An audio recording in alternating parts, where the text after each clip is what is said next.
I stared at my credit card statement, my hands trembling as the numbers blurred through my tears. $22,000 gone.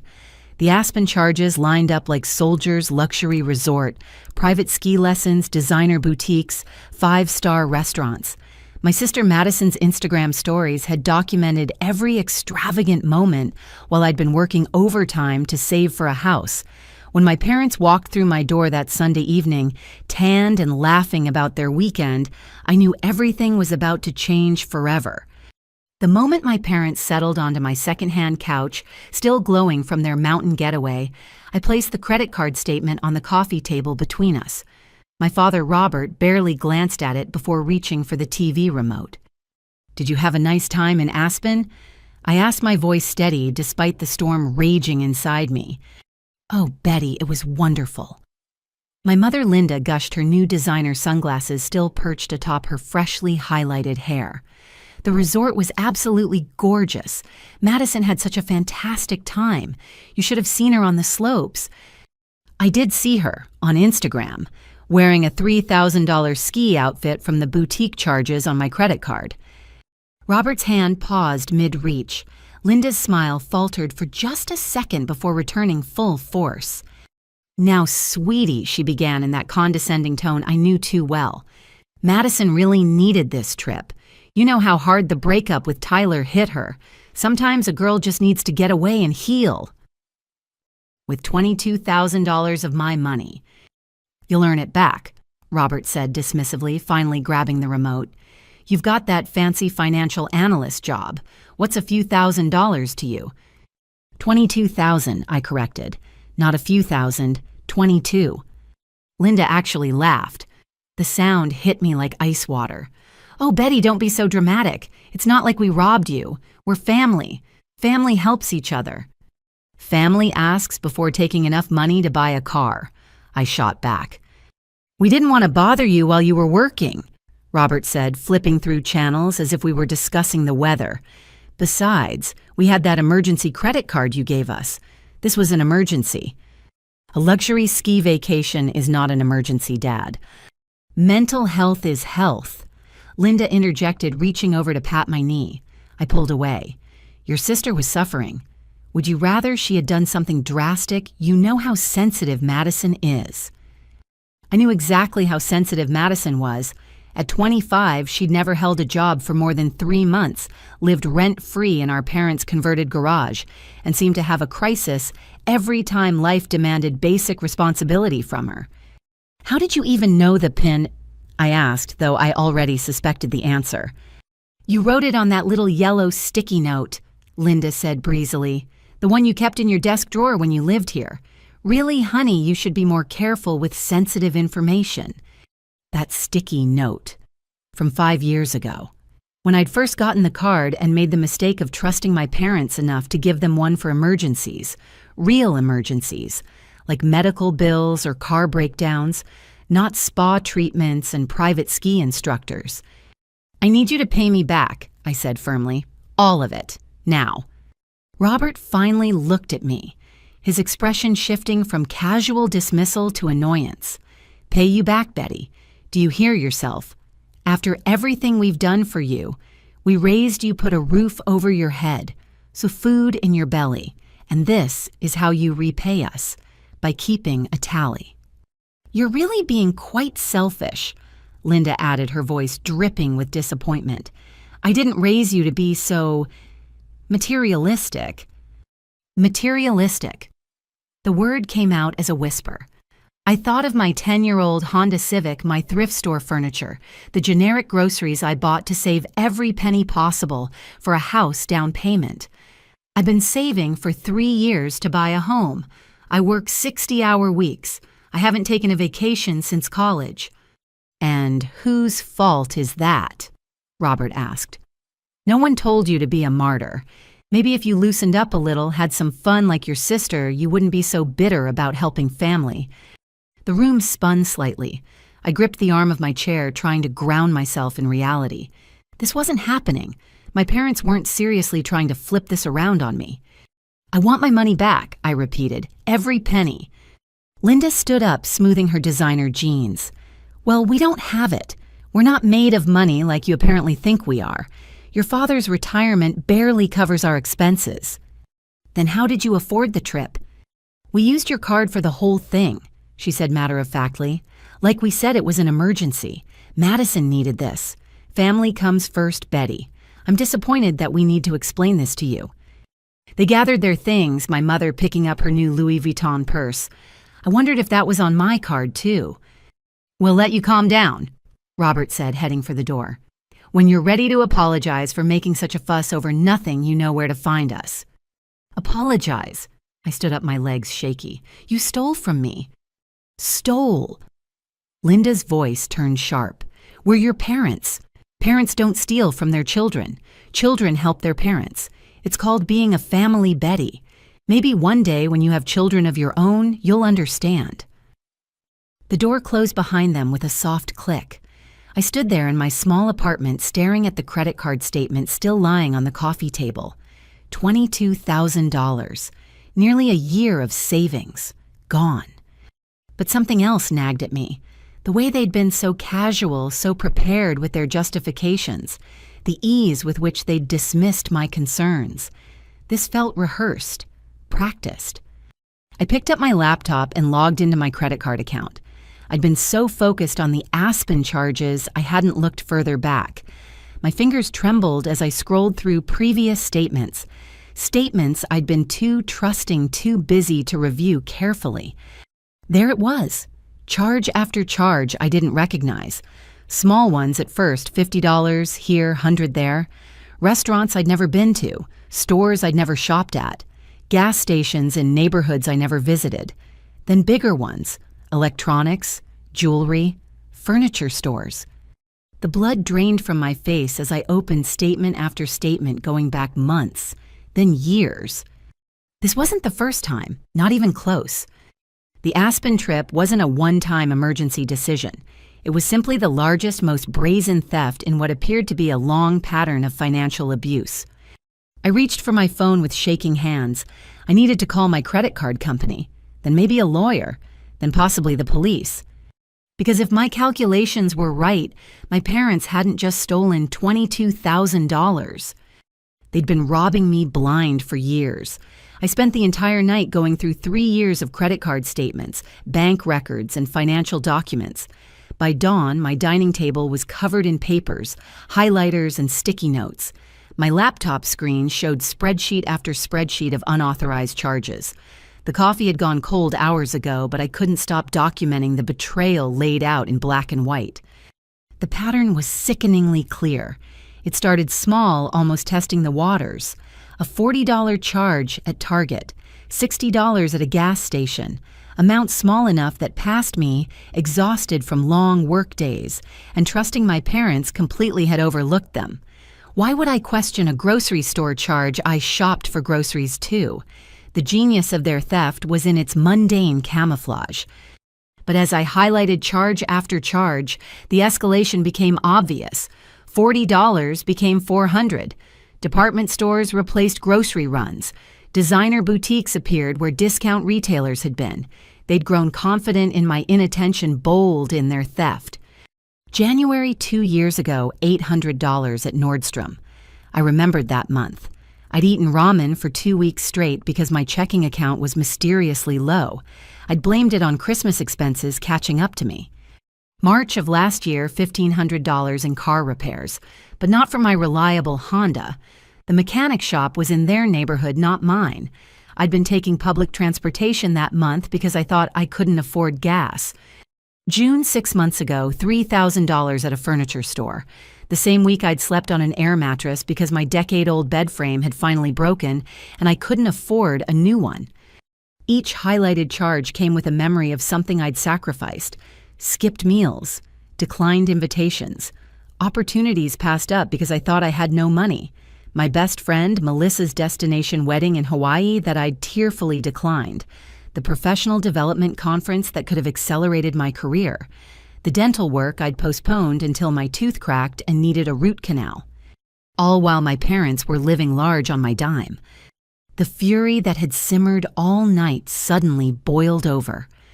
I swept half the papers off the table, then immediately dropped to my knees to gather them up. I needed every piece of evidence, every proof of their betrayal. As I reorganized the documents, I found something that made my blood freeze. Charges from Madison's college bookstore dated last semester. But Madison had graduated 2 years ago. She wasn't in school, unless... I grabbed my phone and checked Madison's Instagram.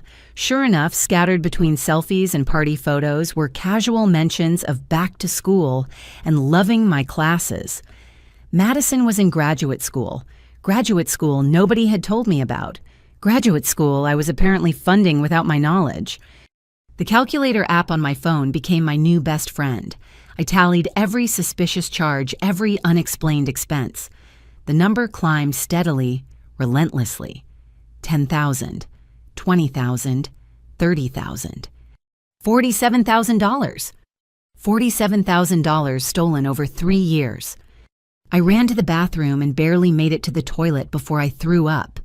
$47,000. That was more than some people made in a year. It was a house down payment. It was freedom. It was my future siphoned away by the 2 people who were supposed to protect me. After rinsing my mouth and splashing cold water on my face, I returned to my evidence. This time, I noticed something else: the timing of the largest charges. They coincided with my bonuses and raises. Every time I'd excitedly shared good news about my career advancement, believing I was making my parents proud, they'd rewarded themselves with my success. My promotion to senior analyst 18 months ago celebrated with a $5,000 shopping spree the next week. My performance bonus last December gone to a luxury cruise I'd seen photos of on my mother's Facebook. So blessed to have such wonderful friends to travel with. She'd captioned, "Friends, not family," because I hadn't been invited. I'd been too broke from mysteriously missing funds to join them, even if I had been. The cruelest part was the gaslighting. Every family dinner where they'd commented on my frugal lifestyle. Every concerned conversation about when I was going to start living a little. Every subtle dig about how I was too focused on money and needed to enjoy life more. "You work too hard, honey," my mother had said just last month. "You should treat yourself sometimes." Treat myself, while she was wearing jewelry purchased with my credit card. I thought about calling my brother James in Seattle. We'd grown distant over the years, him with his tech job and new family, me buried in spreadsheets and overtime. But something held me back. What if he knew? What if he was in on it? Or worse, what if they were doing the same thing to him? A memory surfaced. Last Christmas, James had seemed stressed about money.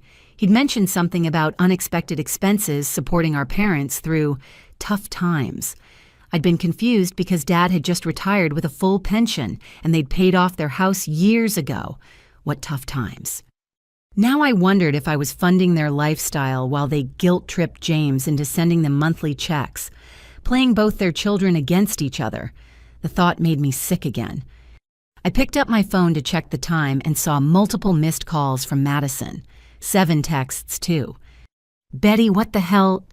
Mom says you're freaking out over nothing. It was just a trip stop being such a bitch. You make like $80K, why are you being so cheap?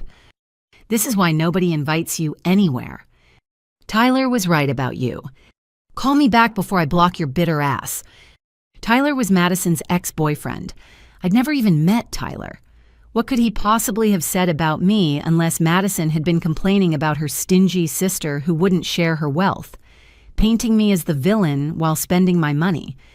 I opened my banking app to check my savings account. The number made my throat close up. $3,000. That was it. $3,000 from what should have been $50,000. Where had it all gone? Then I remembered. All those times I'd transferred money to cover credit card bills that seemed inexplicably high. Moving funds to checking when I came up short for rent. The constant grinding anxiety of never having enough despite making good money. They hadn't just stolen my money. They'd stolen my peace of mind, my security, my dreams. I thought of my grandmother who'd passed 5 years ago, how she'd always slipped me $20 bills with a wink. "For your future house," she'd whisper. "Every girl needs her own place." She'd be horrified to know her son was stealing from me. Or would she? Had there been signs I'd missed? Actually, now that I thought about it, where was my inheritance? Grandma had always said she was leaving something for each grandchild. But after the funeral, my parents had handled everything. Said the estate was smaller than expected. Funeral costs, they'd explained. Outstanding debts. James Madison and I had each received $1,000 and a piece of her jewelry. $1,000 from a woman who'd lived frugally for 70 years in a paid-off house. I added estate lawyer to my growing list of professionals I needed to contact. The sun was fully up now, streaming through my apartment windows. I'd been awake for 24 hours, but adrenaline kept me wired. I had one more thing to check. I logged into the IRS website and pulled up my tax returns for the past 3 years. Everything looked normal at first. Then I saw it. The dependency section. I was listed as head of household with dependents. But I lived alone. I had no children. Who was I claiming? The answer, when I found it buried in the forms, made me laugh. It was either laugh or scream, and my neighbors didn't deserve the latter. My parents were listed as my dependents. For tax purposes, I was supporting 2 retired adults who owned their house outright, adults who were stealing from me. The irony was so thick I could choke on it. I picked up the phone and scrolled through my contacts until I found Sarah Martinez, my friend from college, who'd become a real estate attorney. It was early, but I needed professional advice before I did something I'd regret. Like burn down my parents' house. The house I was apparently supporting them in. The house that, if my suspicions were correct, might hold even more secrets about where my money had really gone. Sarah answered on the 3rd ring, her voice groggy but concerned. "Betty, it's 7 in the morning. Are you okay?" "No," I said, my voice cracking for the first time since this nightmare began. "I'm not okay. I need your help. My parents. I think I need a lawyer, maybe several lawyers." "Come over," she said immediately. "Bring everything. We'll figure this out." As I gathered my evidence into boxes, I noticed my hands had finally stopped shaking. The shock was wearing off, replaced by something harder, colder. Determination. My parents had stolen $47,000 from me. They were about to learn that their financial analyst daughter had inherited something from Grandma after all. Her backbone. 3 days after my discovery, I sat in my apartment waiting for my family to arrive. Sarah had advised me to document everything before confronting them again. I'd taken her advice, making copies of every record recording our phone calls where legal, and creating a comprehensive timeline of the theft. She'd also suggested having witnesses, so I'd finally called James. His reaction had been illuminating. Silence, then a quiet, "How much are you sending them monthly?" When I'd explained I wasn't sending them anything, they were stealing it. He'd gone silent again. Then he'd booked a red-eye flight from Seattle. Now my small living room held an uncomfortable collection of family members. My parents sat on the couch, Linda clutching her purse like a shield, Robert checking his phone every 30 seconds. Madison sprawled in my reading chair, somehow making casual look aggressive. James stood by the window, his face unreadable. "Thank you all for coming." I began standing beside my carefully organized presentation boards. Yes, I'd made boards. Financial analysts know the power of visual aids. "This is ridiculous," Madison interjected, not looking up from her phone. "I have plans tonight." "Cancel them," I said firmly. "This is important." I unveiled the first board showing the total amount stolen, $47,000. The number hung in the air like an accusation. "What is this?" Robert demanded, his face flushing. "Some kind of joke?" "This is a comprehensive breakdown of all unauthorized charges made on my credit cards over the past 3 years. I flipped to the next board showing the escalation pattern. As you can see, what started as small charges grew into significant theft. Theft. Linda's voice pitched high. "How dare you use that word with us? What word would you prefer, Mom? Borrowing without asking permanent loans? Creative financing?" Madison finally looked up, her face scrunched in confusion. Wait, what are you talking about, Mom, Dad? What's she saying? I turned to my sister, seeing genuine bewilderment in her eyes. Madison, who paid for your graduate school. My parents did. They said they'd saved for it. For all of us to get advanced degrees if we wanted. I pulled out the receipts. These charges from your school bookstore hit my credit card every semester, along with your tuition payments. Madison's face went white. No, they said, Mom, you said you'd been planning for this, that you'd invested. We did invest, Linda said quickly, in our children. Betty's being dramatic as usual.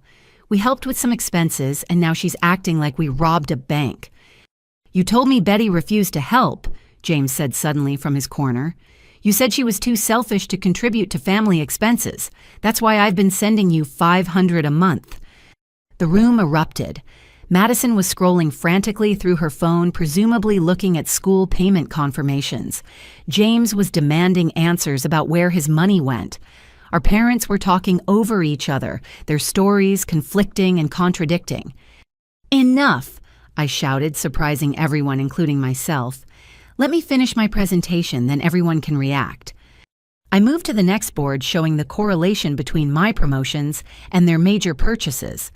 Every time I advanced in my career, the theft increased. Mom, that cruise you took last December paid for with my performance bonus. Dad, your new golf clubs. My overtime pay from the Morrison project. You're twisting everything, Robert protested. We've had some financial struggles. Sometimes we had to borrow from your emergency card. We always intended to pay it back. When, I asked, when were you planning to pay back $47,000? You make good money, Linda said, her tone shifting to wounded. We didn't think you'd miss it. We're living on a fixed income. Do you know how hard it is for retirees? Retirees who own their house outright, I challenged. Retirees who somehow afforded to send Madison to graduate school and take luxury vacations.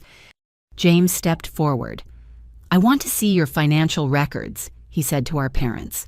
If you've been struggling so much that you needed to steal from Betty and manipulate me into sending money, I want to see proof.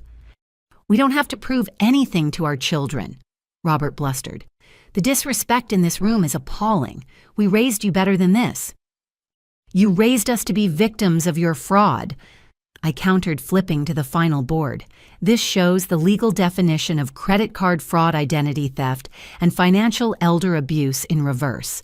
Yes, that's a real thing. Using your position as parents to manipulate and steal from your adult children. Madison stood up abruptly. I think I'm going to be sick. She ran to my bathroom and we could hear her retching.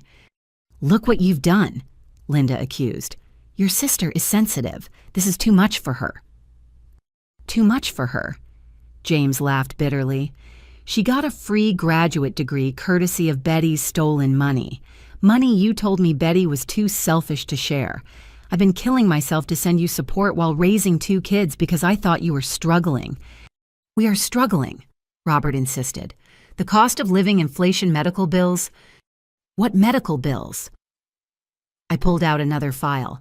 I called your insurance company. You haven't had any major medical expenses. Your premiums are covered by Dad's pension. So where did James's money go? Where did my money go? Madison returned, her face pale and tear-streaked. I found the payment confirmations, she said quietly. The account they came from, it's not yours, is it? She looked at our parents with dawning horror. Sweetheart, you don't understand, Linda started. I understand that you lied to me. You made me think Betty was this horrible, selfish person who wouldn't help her family. I've been telling people my sister is stingy and materialistic. I've been awful to her, and the whole time she was paying for everything. She wasn't paying, Robert said firmly. We were using available resources to invest in your future. That's what parents do. No, James said, his voice deadly quiet. Parents ask. Parents discuss. Parents don't steal and then pit their children against each other. How much of my money went to Madison's school? How much went to your vacations? The room fell silent. Our parents exchanged looks, having an entire conversation without words. Finally, Linda straightened her shoulders. We don't have to sit here and be interrogated by our own children. We've made some financial decisions you don't agree with. That doesn't make us criminals." "Actually, it does," I said, "which is why I've already filed police reports and contacted the credit card companies. There's an active fraud investigation. You'll probably be contacted soon." The color drained from both their faces. "You didn't," Robert whispered. "You wouldn't do that to your own parents," Linda said, but uncertainty flickered in her eyes. "I did exactly what I should have done the moment I discovered the theft. I protected myself and sought legal recourse, just like you taught me, Dad. Remember, always stand up for yourself, Betty. Don't let anyone push you around. Great advice." "This is insane." Robert stood up, pulling Linda with him. "We're leaving. When you come to your senses and realize what you're doing to your family, don't come crying to us." "Wait," Madison said. "I want to know the truth, all of it. How long have you been doing this? What else have you lied about?"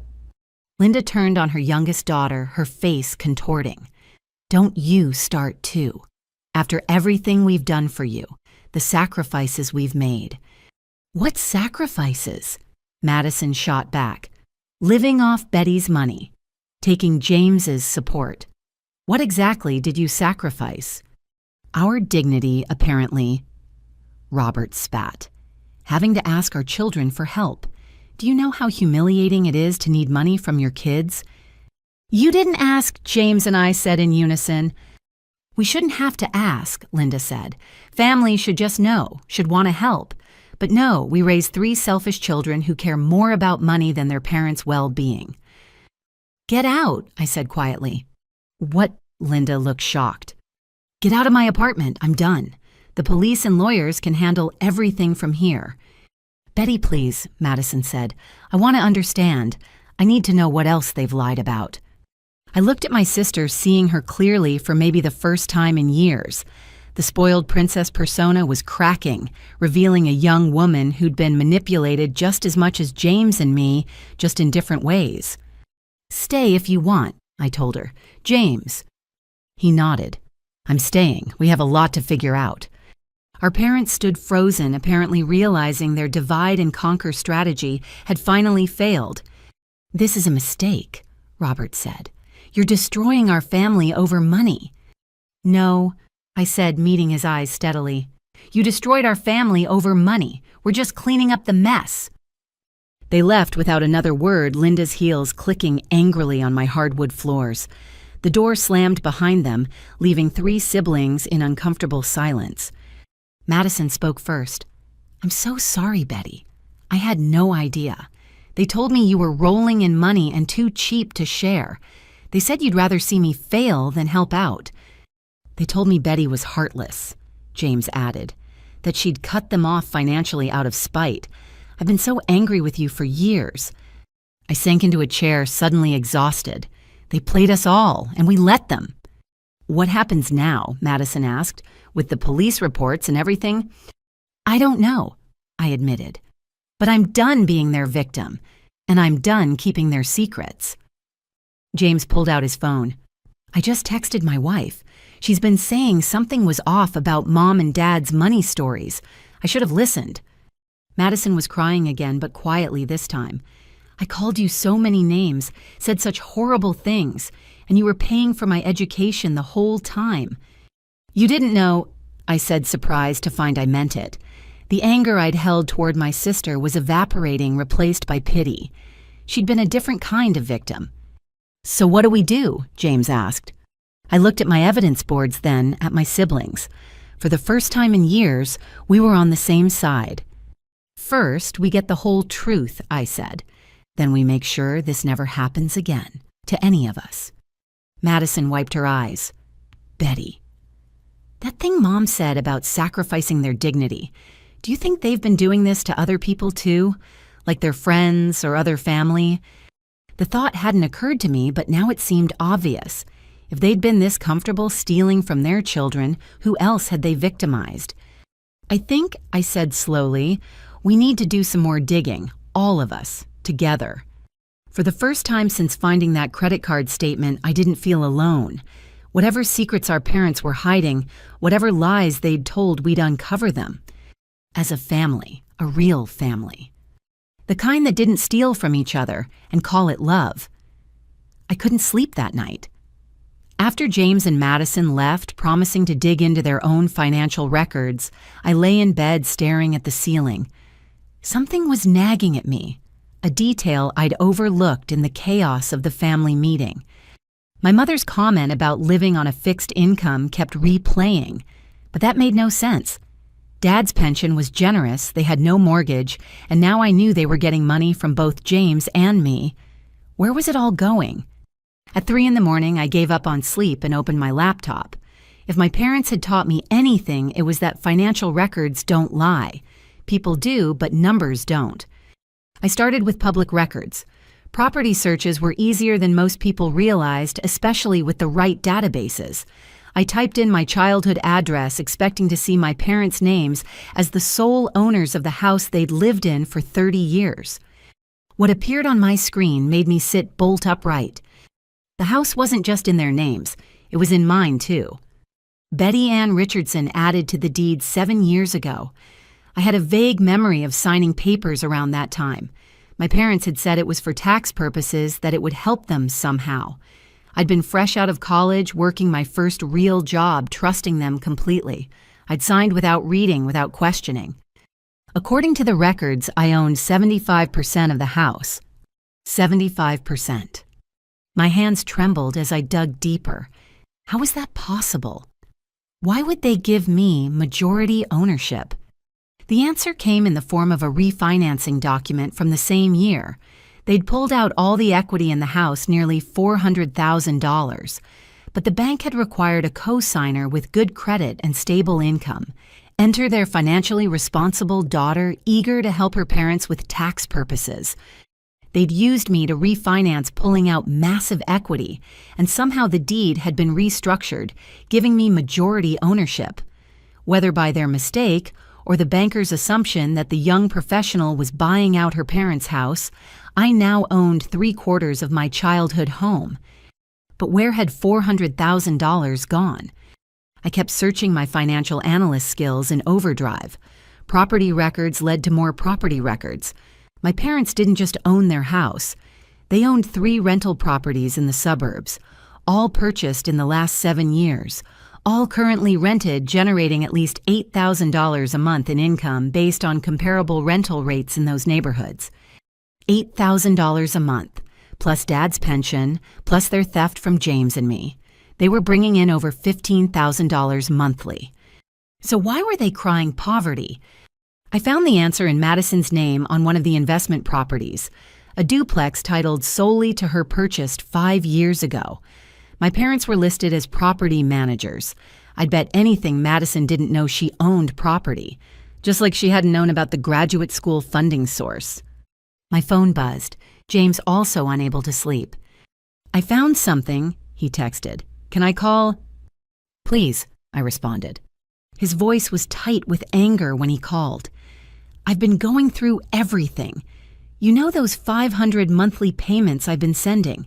They told me it was for their mortgage. Betty, I've sent them $30,000 over 5 years for a mortgage that didn't exist." "James," I said carefully, "are you sitting down?" "Why?" "They own 3 rental properties, and our childhood home, I apparently own 75% of it." The silence stretched so long I thought we'd been disconnected. "What?" he finally said. I explained what I'd found. With each revelation, his breathing grew heavier. "We need a forensic accountant," he said when I finished. "This is bigger than just credit card theft. I don't even know what this is." "I have more," I said, pulling up another document. "Dad's pension. It's not what they told us. He's pulling in $8,000 a month, not $3,000 like they claimed." James laughed, but it was bitter. "Of course he is. God, we're idiots." "We're not idiots. We trusted our parents. That's what children do." "I'm 32 years old, Betty. At what point do I stop being a trusting child and start being a gullible adult?" I didn't have an answer for that. At 28, I was asking myself the same question. There's something else. I said, remembering Grandma's estate. Do you remember what Mom and Dad said about Grandma's will? That the estate was smaller than expected. Funeral costs ate up most of it. Right. But I just found her obituary online. It mentioned she was preceded in death by Grandpa 15 years ago. James' grandpa had life insurance through Boeing, a big policy. Grandma lived simply for 15 years after he died. Where did that insurance money go? You think they stole from Grandma too? I think we need to see that will. We agreed to meet at the courthouse when it opened. Public records were beautiful things when you knew where to look. I spent the remaining hours until dawn creating a comprehensive financial timeline. Every property purchase, every major expense I could track, every lie we'd been told. The picture that emerged was staggering. My parents weren't struggling retirees scraping by on a fixed income. They were property moguls with multiple revenue streams who'd been systematically defrauding their children while building a real estate empire. The courthouse opened at 8. James and I met on the steps, both clutching coffee like lifelines. He looked as exhausted as I felt. Ready for this? He asked. No, not even close. We found Grandma's will in the probate records. The legal language was dense, but the basics were clear. She'd left her house to be sold with proceeds split equally among her 3 grandchildren. The house had sold for $450,000. We should have each received $150,000. We'd gotten $1,000. I'm going to be sick, James said, gripping the counter. I kept reading. There was also mention of a trust Grandpa had set up, money for his grandchildren's education managed by his son Robert until each grandchild turned 25. I was 28. James was 32. Neither of us had heard about any trust. We need a lawyer, I said, a really good one. I know someone, James said. My company uses her for corporate matters, but she does personal stuff too. She's expensive, but worth it. I don't care what it costs. I want answers. We made copies of everything, then sat in James's car processing what we'd learned. The house money, he said suddenly. The $400,000 they pulled out in the refinance. That's exactly what they would have owed us from Grandma's house sale. The pieces clicked together. They used my credit to access equity equal to what they stole from us, then used that money to buy rental properties. In Madison's name. So when they die, she inherits everything. We get nothing because they already stole our inheritance. Unless, James trailed off thinking, Betty, you own 75% of their house. What if you forced a sale? The idea had occurred to me, but hearing James say it made it real. They're our parents. They're criminals who happen to be our parents.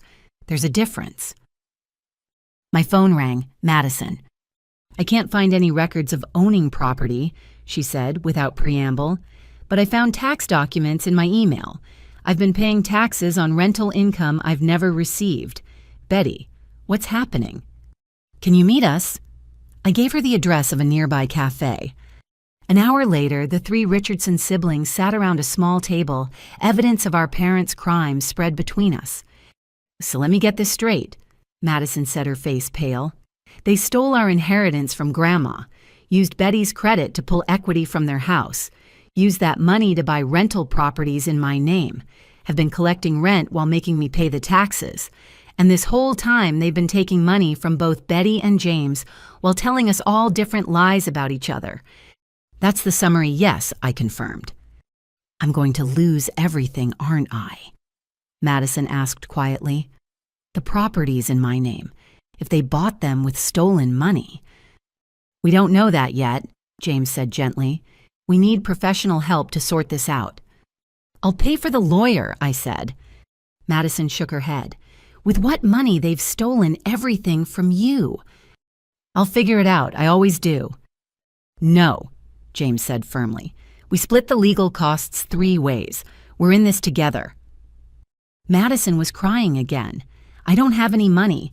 I just found out the graduate degree I thought was a gift was actually paid for by my sister, who I've spent years trash-talking. I live in their garage because I can't afford rent, except apparently I own a rental property I didn't know about. I'm 25 years old and my whole life is a lie. I reached across the table and took her hand. Hey, we're going to figure this out. All of it. Together. How are you so calm? She asked. They stole $47,000 from you. 57,000, I corrected. If you count my share of Grandma's estate, and I'm not calm, I'm furious, but I'm also determined. They're not going to win. What does winning look like? James asked. I thought about it. Justice, recovery of what was stolen, and maybe...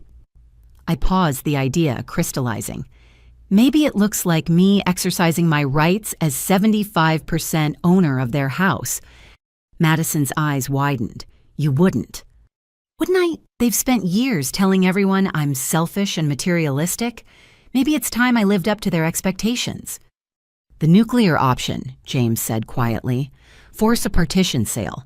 They'd have to buy you out or sell the house. They can't buy me out. They've spent all their money building their secret empire. A forced sale might be the only option. Good, Madison said, surprising us both. They deserve it. After everything they've done, they deserve to lose that house. We spent the next hour planning our approach. Legal consultation first, then forensic accounting, then decisions about how far we were willing to go to recover what was ours. As we prepared to leave, Madison hugged me tight. I'm sorry, she whispered, for everything, for believing them, for the things I said. We were all victims, I told her, just in different ways. Not anymore, James said. Now we're plaintiffs. I laughed despite everything, my brother, the tech executive, already thinking in legal terms. As I drove home, I thought about the conversation I'd have with Sarah, my real estate attorney friend. She'd mentioned something called a partition sale when I'd first told her about the situation. I thought it was too extreme then. Now, with evidence of massive fraud, inheritance theft, and property manipulation, it seemed like the minimum response. My parents had spent years building their house of cards on a foundation of their children's trust and money. They were about to learn what happened when that foundation was yanked away. The house they'd refinanced using my credit, giving me 75% ownership in the process, the one they'd been so confident I'd never know about or act on. I was about to sell it out from under them. After all, they'd raised me to be financially savvy, to maximize investments, to know my rights and use them. Careful what you teach your children. They might just learn. Sarah Martinez's law office occupied the top floor of a downtown high-rise, all-glass walls and modern furniture that screamed success. I'd known Sarah since our freshman year at State, but seeing her here in her element reminded me how far we'd both come from our dorm room study sessions. Betty. She greeted me warmly, then noticed my companions. This must be James and Madison. We'd all come together united in purpose, if still awkward in our newfound alliance. Sarah led us to a conference room where coffee and pastries waited, though none of us had much appetite. I've reviewed the documents you sent. Sarah began, her expression serious. I need to be clear up front, this is one of the most extensive cases of familial financial fraud I've encountered. She spread our evidence across the conference table, organizing it with practiced efficiency. Let's start with the house deed. Betty, you own 75% of your parents' primary residence. This is documented, filed, and completely legal. The question is whether you understood what you were signing at the time. I didn't, I admitted. They said it was for tax purposes. I trusted them. Unfortunately, or perhaps fortunately in this case, your lack of understanding doesn't negate the legal reality. You own that house. More importantly, as majority owner, you have significant rights.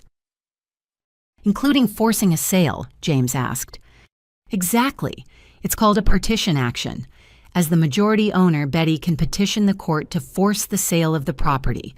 The other owners, your parents, would have two options: buy out Betty's share at fair market value or agree to sell the property and split the proceeds according to ownership percentages. Madison shifted uncomfortably. How much would that be? Sarah pulled up property comparisons on her laptop. Based on recent sales in that neighborhood, the house is worth approximately $750,000. Betty's 75% share would be $562,500. The number hung in the air like a challenge. More than $500,000, more than 10 times what they'd stolen from me. They can't afford that, I said quietly. They'd have to sell. Most likely, yes. Sarah turned to Madison. Now, about these properties in your name. You said you were unaware of ownership. Madison nodded, her face still pale from days of revelations. I found out 3 days ago. I've apparently been paying taxes on rental income I've never seen. That's tax fraud, Sarah said bluntly. If your parents collected rental income from properties in your name without your knowledge or consent, both they and potentially you could face serious consequences. But I didn't know, Madison protested. Which is why we need to act quickly. We'll need to file amendments to your tax returns, report the fraud to the IRS, and potentially pursue criminal charges against your parents. The fact that you're coming forward voluntarily will help significantly. James leaned forward. What about the inheritance theft, our grandmother's estate, and the trust our grandfather supposedly set up? Sarah's expression darkened. That's more complex. There's a statute of limitations on contesting probate, but fraud can extend those limits. We'd need to petition to reopen the estate based on newly discovered evidence of fraud. It's possible, but it will be a longer process. And expensive, I guessed. Yes, between forensic accounting court fees and legal representation, you're looking at significant upfront costs. However, she paused, choosing her words carefully.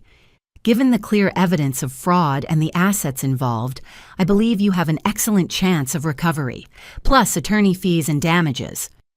Damages, Madison asked. Punitive damages for the emotional distress, lost opportunities, and deliberate nature of the fraud. Courts don't look kindly on parents who systematically defraud their children.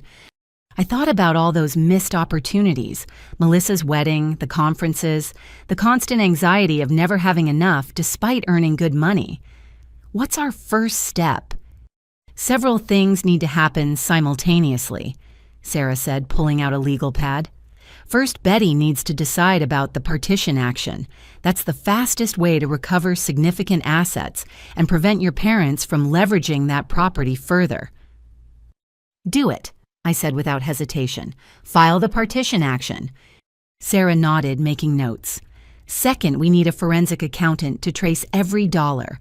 I recommend Marcus Chen from Fitzgerald and Associates. He's excellent with family fraud cases. Chen's not on the forbidden name list, right? Madison asked, attempting humor despite the situation. Different context, I assured her. Professional, not personal. Sarah continued. Third, we need to secure all evidence. Your parents will likely attempt to hide assets or create alternative explanations once they realize the extent of your knowledge. James, can you get copies of all your payment records, Madison? We need every tax document related to those properties. Already working on it, James confirmed. My wife's helping me organize everything. Good. Fourth, criminal charges. This is your decision, but I strongly recommend filing reports with both local police and the FBI. FBI, I squeaked. Isn't that excessive? Wire fraud across state lines, identity. Theft, tax fraud potentially exceeding $100,000. This is exactly their jurisdiction. Plus, federal charges carry more weight and resources for investigation. The reality of what we were doing hit me suddenly. We weren't just confronting our parents anymore. We were potentially sending them to federal prison. I need a minute, I said, standing abruptly. Sarah nodded understandingly. There's a break room down the hall. Take your time. I found myself staring out at the city skyline, coffee growing cold in my hands. 28 years old, and I was orchestrating my parents' downfall. Every ethical guideline said they deserved it. They'd stolen, lied, manipulated, and shown no remorse. But they were still my parents. Madison found me 10 minutes later. Weird right sitting in a lawyer's office planning to destroy Mom and Dad. Is that what we're doing, destroying them? She leaned against the window beside me. They destroyed us first, or tried to. Did you know I've been in therapy for 2 years? Anxiety and depression. I thought I was a failure because I couldn't seem to adult properly despite all their help. Turns out I was being gaslit and financially manipulated. I didn't know about the therapy. Why would you? According to them, you didn't care about my struggles. Too busy being successful and selfish. She laughed bitterly. God, Betty, they had me so turned around I actually resented you for earning your success, while you were paying for my education. You couldn't have known. But I should have questioned it. Should have wondered why they always had money for my needs, but were constantly claiming poverty. Should have noticed how they talked about you and James. Divide and conquer, right? Right out of the toxic parent playbook, I agreed. So what do? Let them get away with it because DNA says we should love them unconditionally. I turned to look at my little sister, really seeing her. The party girl persona had evaporated, completely replaced by a young woman grappling with hard truths. We hold them accountable, I decided, whatever that looks like. We returned to the conference room where Sarah and James were discussing timeline strategies. I'm in, I announced. Whatever needs to happen, file the partition action, bring in the forensic accountant, pursue criminal charges. All of it. Me too, Madison added. I'll cooperate fully with the tax situation, turn over the properties, whatever it takes to make this right. James nodded. Unanimous, let's do this. Sarah smiled, the expression sharp with professional satisfaction. Excellent. Now there's one more thing we need to discuss. Your parents will likely hire their own attorney once they're served. They'll probably try to negotiate, manipulate, maybe even attempt to transfer assets. You need to be prepared for escalation. Meaning, I asked. Meaning they'll get desperate. Desperate people do desperate things. I recommend changing all your locks, passwords, security questions.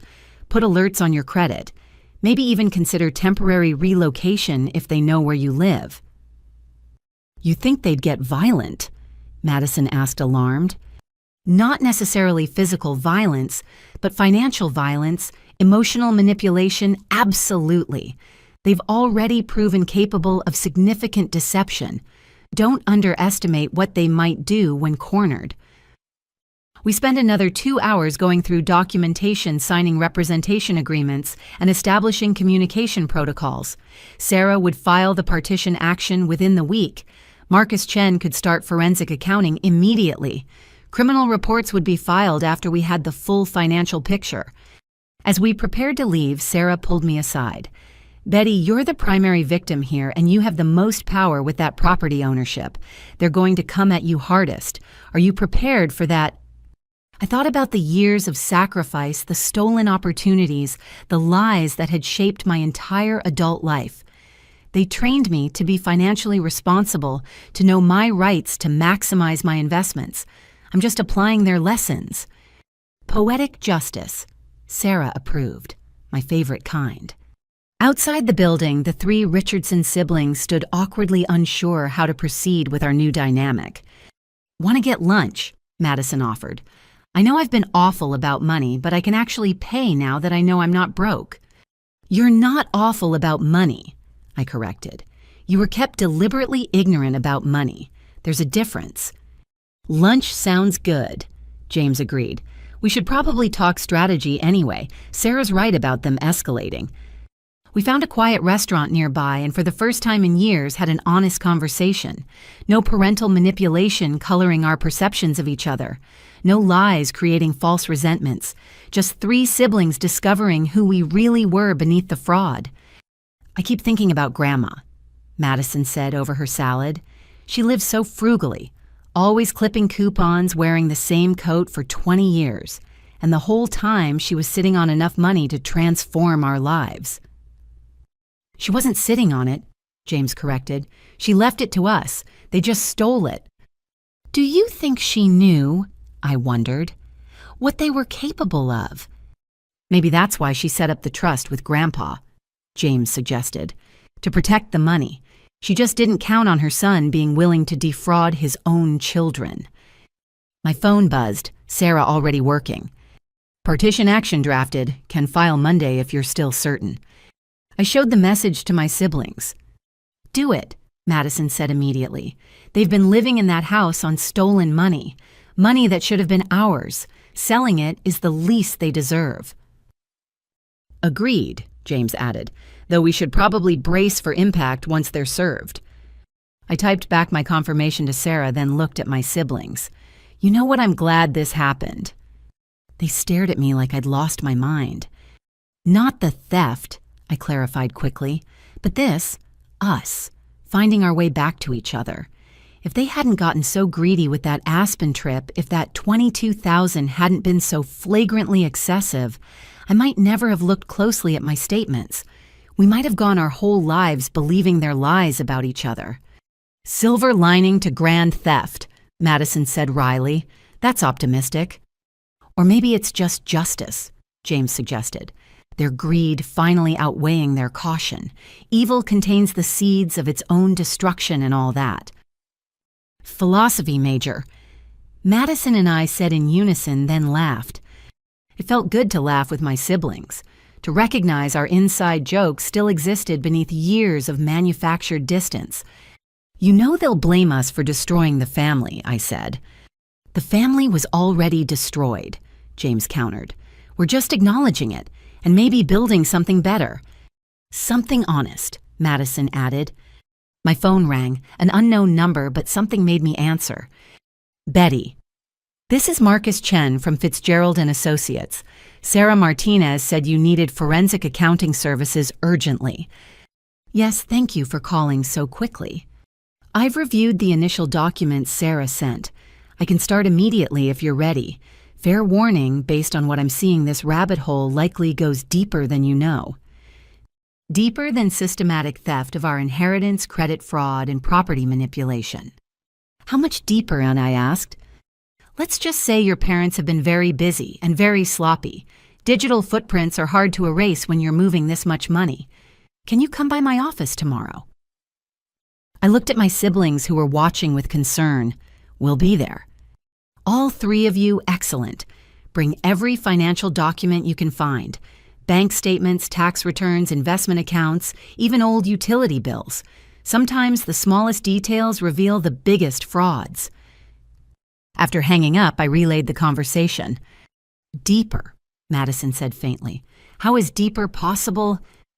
We're about to find out, James said grimly. You realize we've probably only scratched the surface, right? 3 properties we've found. Inheritance theft, credit fraud. What else have they been doing with our identities? The thought was sobering. We'd uncovered so much already, but if Marcus Chen was right, our parents' fraud might extend beyond even our worst assumptions. Whatever it is, I said, we face it together. No more divide and conquer, no more secrets. Together, my siblings agreed. As we left the restaurant, I felt my phone buzz, a text from my mother. We know what you're doing. This is your last chance to stop before you destroy everything. Family should forgive. Call me. I showed it to James and Madison. The manipulation begins, James observed. That didn't take long. Block her, Madison advised. Both of them, at least until this is resolved.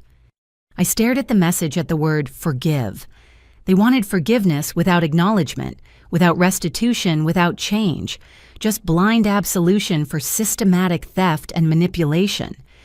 You're right, I said, blocking both numbers. Sarah warned us they'd escalate. This is just the beginning. Let them escalate, Madison said with newfound steel in her voice. We have the truth and each other. And really good lawyers, James added. As we walked back to our cars, I thought about the partition action that would be filed Monday. My parents were about to learn that their financial analyst daughter had inherited more than they'd realized. Not just Grandma's backbone, but her sense of justice, too. And unlike them, I wasn't afraid to use it. The next 3 weeks passed in a blur of calculated preparation. I'd transformed my dining room into a war room with evidence boxes labeled by year, color-coded folders for different types of fraud, and a massive timeline taped across one wall. I'd taken Sarah's warnings seriously, installing new locks, a security system, and cameras that backed up to the cloud. Marcus Chen had been right about the rabbit hole going deeper. Our first meeting had revealed a labyrinth of financial manipulation that made our initial discoveries look like pocket change. "Your parents have been running a sophisticated operation," he'd explained, spreading out his preliminary findings. "They've used your social security numbers to open 12 additional credit cards, 3 personal loans, and 2 business credit lines." "Business credit lines?" James had asked, stunned. "They registered an LLC called Richardson Property Management 5 years ago, listed all 3 of you as co-owners without your knowledge. They've been using it to funnel rental income, take out loans, and write off personal expenses as business costs." Madison had to excuse herself to vomit again. It was becoming her stress response. Now, 3 weeks later, I sat in my apartment reviewing Marcus's final report. The total damage was staggering, over $300,000 in theft, fraud, and misused funds across all 3 siblings. And that didn't include the property manipulation or inheritance theft. My phone rang. "James, you see the email from Sarah?" he asked without preamble. "About them hiring Richard Dunham, yeah." Dunham was known as a pit bull attorney who specialized in defending wealthy clients accused of financial crimes. The fact that my parents could afford him raised questions about what other assets they might be hiding. "They're scared," James said. "Good. Did you finish recording all the calls?" Since discovering my state allowed one-party consent recording, I documented every interaction. My parents had called repeatedly before I'd blocked them, alternating between threats, tears, and manipulation. Each call had provided more evidence of their guilt. "My favorite was Mom crying about how we're killing Dad with stress," I said, while in the background I could hear him booking tea times at his country club. "The country club they pay for with our money," James added bitterly. A knock at my door made me freeze. I checked the security camera app on my phone. Madison stood outside holding file boxes. "It's just Madison," I told James. "I'll call you back." Madison entered looking frazzled but determined. "I found more," she announced, setting down the boxes. "Went through every piece of paper in that garage apartment. Look at this." She pulled out a folder containing insurance documents, life insurance policies, on all 3 of us, with our parents as beneficiaries. "When did they take these out?" I asked, scanning the documents. "Various times over the last 10 years, each worth $500,000. Betty, they've been paying premiums with our own money to insure our lives for their benefit." The violation felt fresh even after everything else. They'd literally bet on our deaths. "Add it to the pile," I said wearily. "Marcus will want to see these." Madison sat down surveying my war room. "How are you so organized about this? I can barely keep track of what day it is." "Anger is excellent motivation," I admitted. "Plus, this is what I do for a living: analysis, patterns, follow the money." Speaking of patterns, Madison pulled out another document. "I found something weird. Mom's been making regular monthly transfers to an account in the Caymans, $3,000 like clockwork for 8 years. I snatched the paper from her hands. "The Caymans! They have offshore accounts." "Looks like it. The transfers line up with when they started stealing from us." My phone rang again, Sarah this time. "Betty, I need you to know something before you hear it elsewhere. Your parents' attorney has filed an emergency motion to block the partition sale. They're claiming elder abuse and undue influence." "Elder abuse." I laughed sharply. "They're in their 60s, not their 90s, and they're the ones who've been abusing us." "I know. It's a delay tactic, but we need to respond. Can you come in tomorrow, bring your siblings, and any new evidence Madison mentioned she was bringing over?" We found life insurance policies on all of us and evidence of offshore accounts. Sarah's silence spoke volumes. Finally, "Jesus, Betty, your parents are either criminal masterminds or the sloppiest fraudsters I've ever seen. Offshore accounts. That's federal territory for sure. After she hung up, I looked at Madison. We need James here. Conference call with Marcus, too. This is getting bigger than we thought. 2 hours later, my apartment was full. James and his wife, Claire Madison Sarah, attending virtually, and Marcus Chen in person with his laptop and portable printer. Let me summarize what we're dealing with, Marcus began. $300,000 in direct theft and fraud. 3 properties purchased with stolen inheritance funds. Approximately $700,000 in real estate assets improperly titled. Offshore accounts containing unknown amounts. Life insurance policies taken out without consent. Tax fraud spanning multiple years. Identity theft. Wire fraud. Money laundering through an LLC. Am I missing anything? Just the complete destruction of family trust, Madison muttered. From a legal standpoint, Sarah said through the laptop screen, we have enough to put them away for decades. The question is how far you want to pursue this. All the way, I said immediately. They've shown no remorse. They're still trying to paint us as the villains. They hired Richard Dunham to fight us. I'm done playing nice. Agreed, James said, Claire squeezing his hand supportively. They made their choice, repeatedly, for years. Madison nodded. I'm tired of being their victim or their unwitting accomplice, whatever it takes to end this. Marcus pulled up a new document. Then here's what I recommend. We compile everything into a comprehensive report for the FBI. Financial crimes of this magnitude, especially with offshore components, will get their attention. Meanwhile, Sarah proceeds with the civil suits, the partition sale recovery of stolen funds and damages. What about the properties in my name? Madison asked. We'll petition to have them transferred to a trust controlled by all 3 siblings, Sarah suggested. Show the court you're not trying to profit from your parents' crimes, just recover what's rightfully yours. I don't want to profit, Madison said firmly. I want justice and my life back. Claire, who'd been quietly observing, finally spoke. Can I ask something? What's your endgame here? Beyond the legal victories, what do you actually want? We all fell silent, considering. I want the truth acknowledged, I said finally. No more lies, no more gaslighting, no more pretending we're the bad guys for demanding basic honesty. I want them to face consequences, James added. Real ones.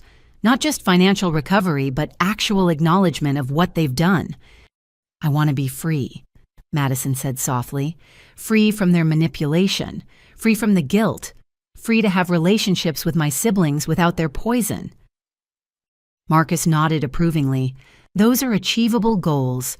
The legal system can't make them apologize sincerely, but it can certainly make them face consequences. What's our timeline? I asked.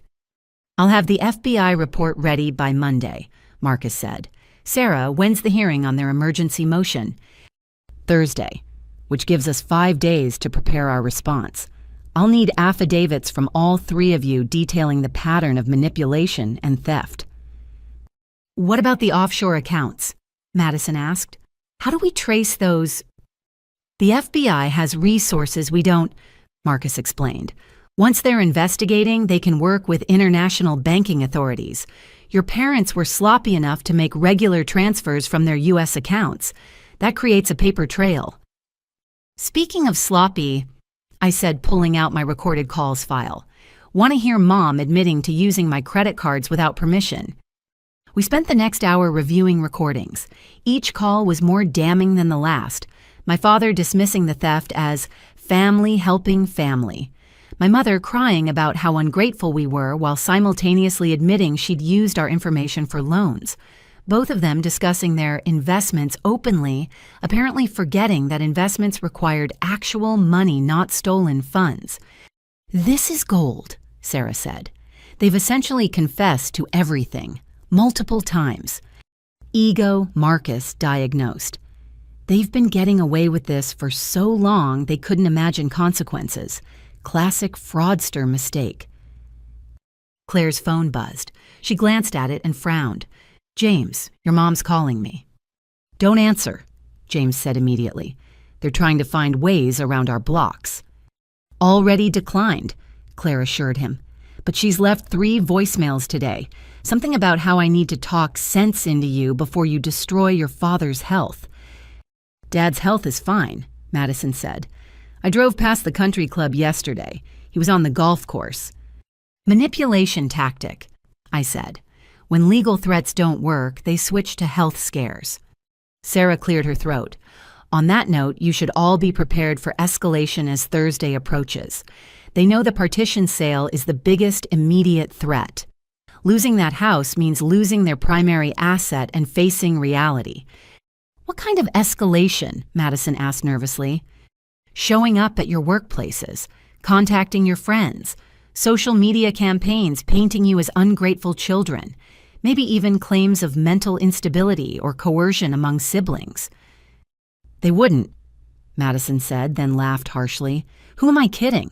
Of course they would." "Document everything," Marcus advised. "Every contact attempt, every social media post, every flying monkey they send your way. It all becomes evidence of harassment and consciousness of guilt." As the meeting wound down, I felt the weight of what we were undertaking. We weren't just seeking financial justice anymore.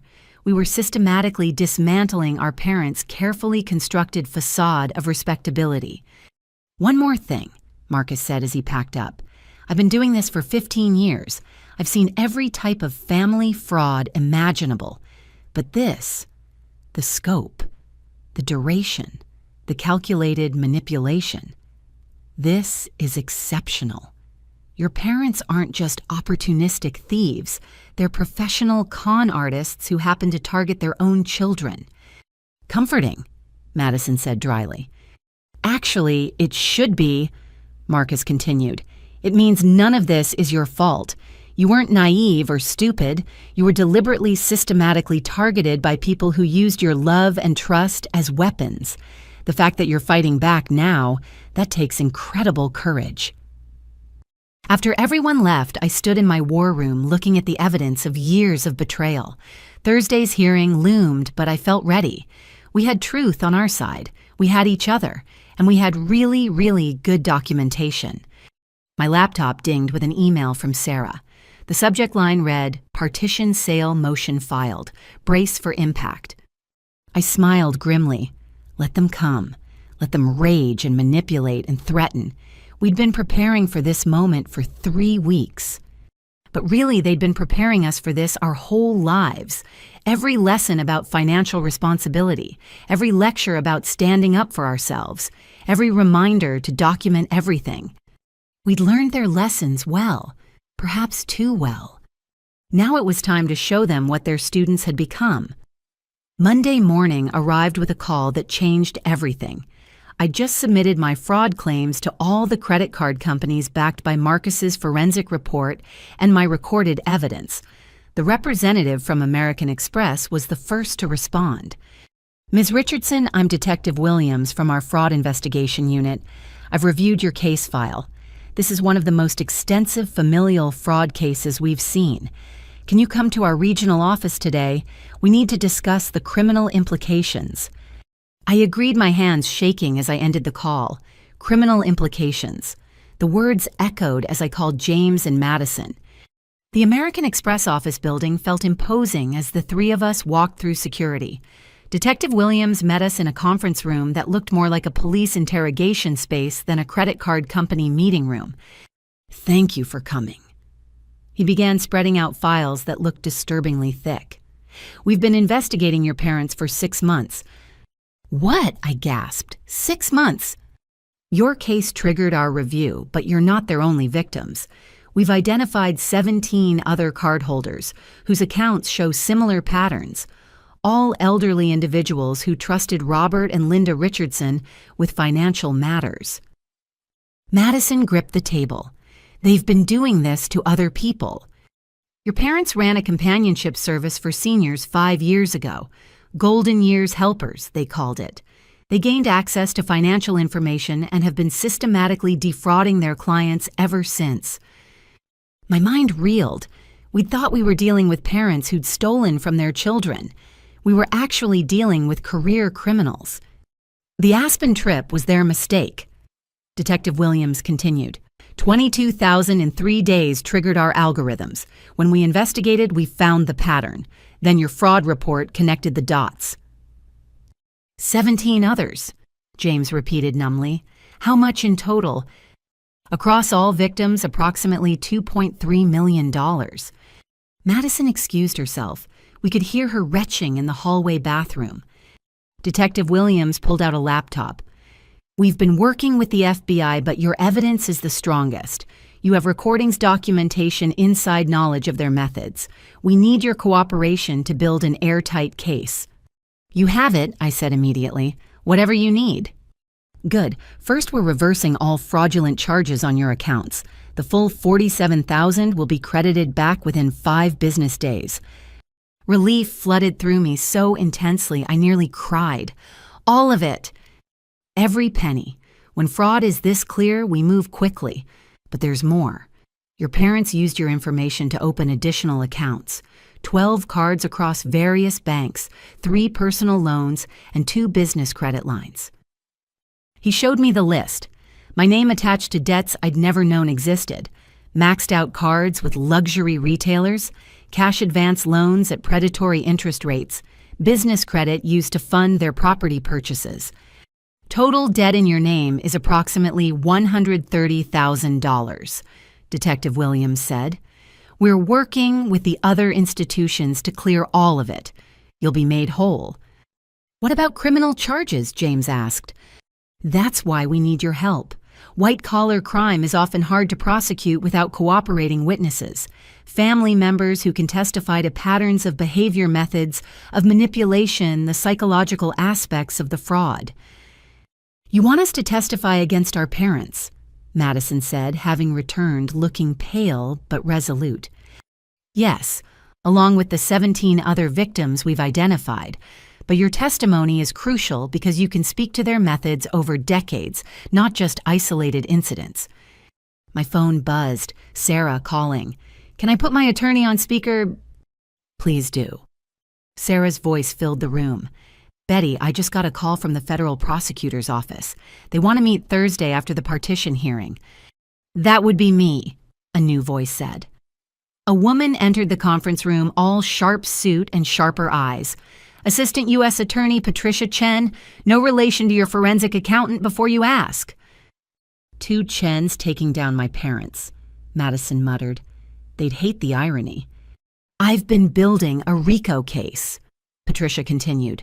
Your parents didn't just commit fraud. They ran an ongoing criminal enterprise. The elder abuse through their companionship service, the identity theft of their children, the money laundering through real estate, the offshore accounts. This is organized crime. RICO, James asked. Isn't that for the mob? It's for any ongoing criminal organization. Your parents qualify. Detective Williams has done excellent work documenting the credit fraud. Your forensic accountant, Marcus Chen, has traced the money laundering. Now we need to connect all the pieces. She pulled out a folder stamped with FBI seals. We executed search warrants this morning. Your childhood home, the 3 rental properties, their bank deposit boxes. We found interesting things. Such as, I asked, though I wasn't sure I wanted to know. Ledgers. Your mother apparently kept detailed records of every theft labeled with code names. Your golden goose, Betty. James is Seattle Sucker. Madison is Princess Payout. Charming, Madison said flatly. They also had files on their elderly victims, research on their assets, family situations, vulnerabilities. This was premeditated, organized, and extensive.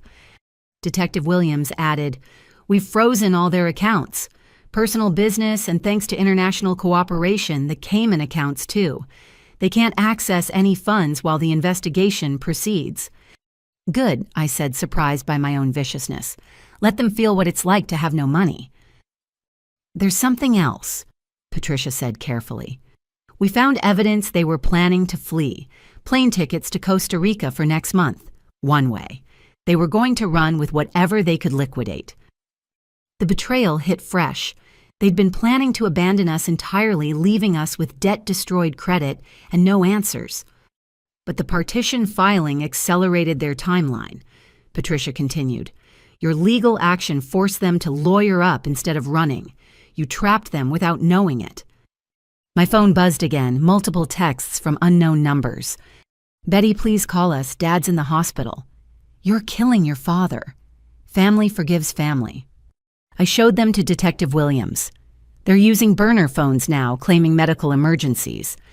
Document everything, he advised. It's witness intimidation.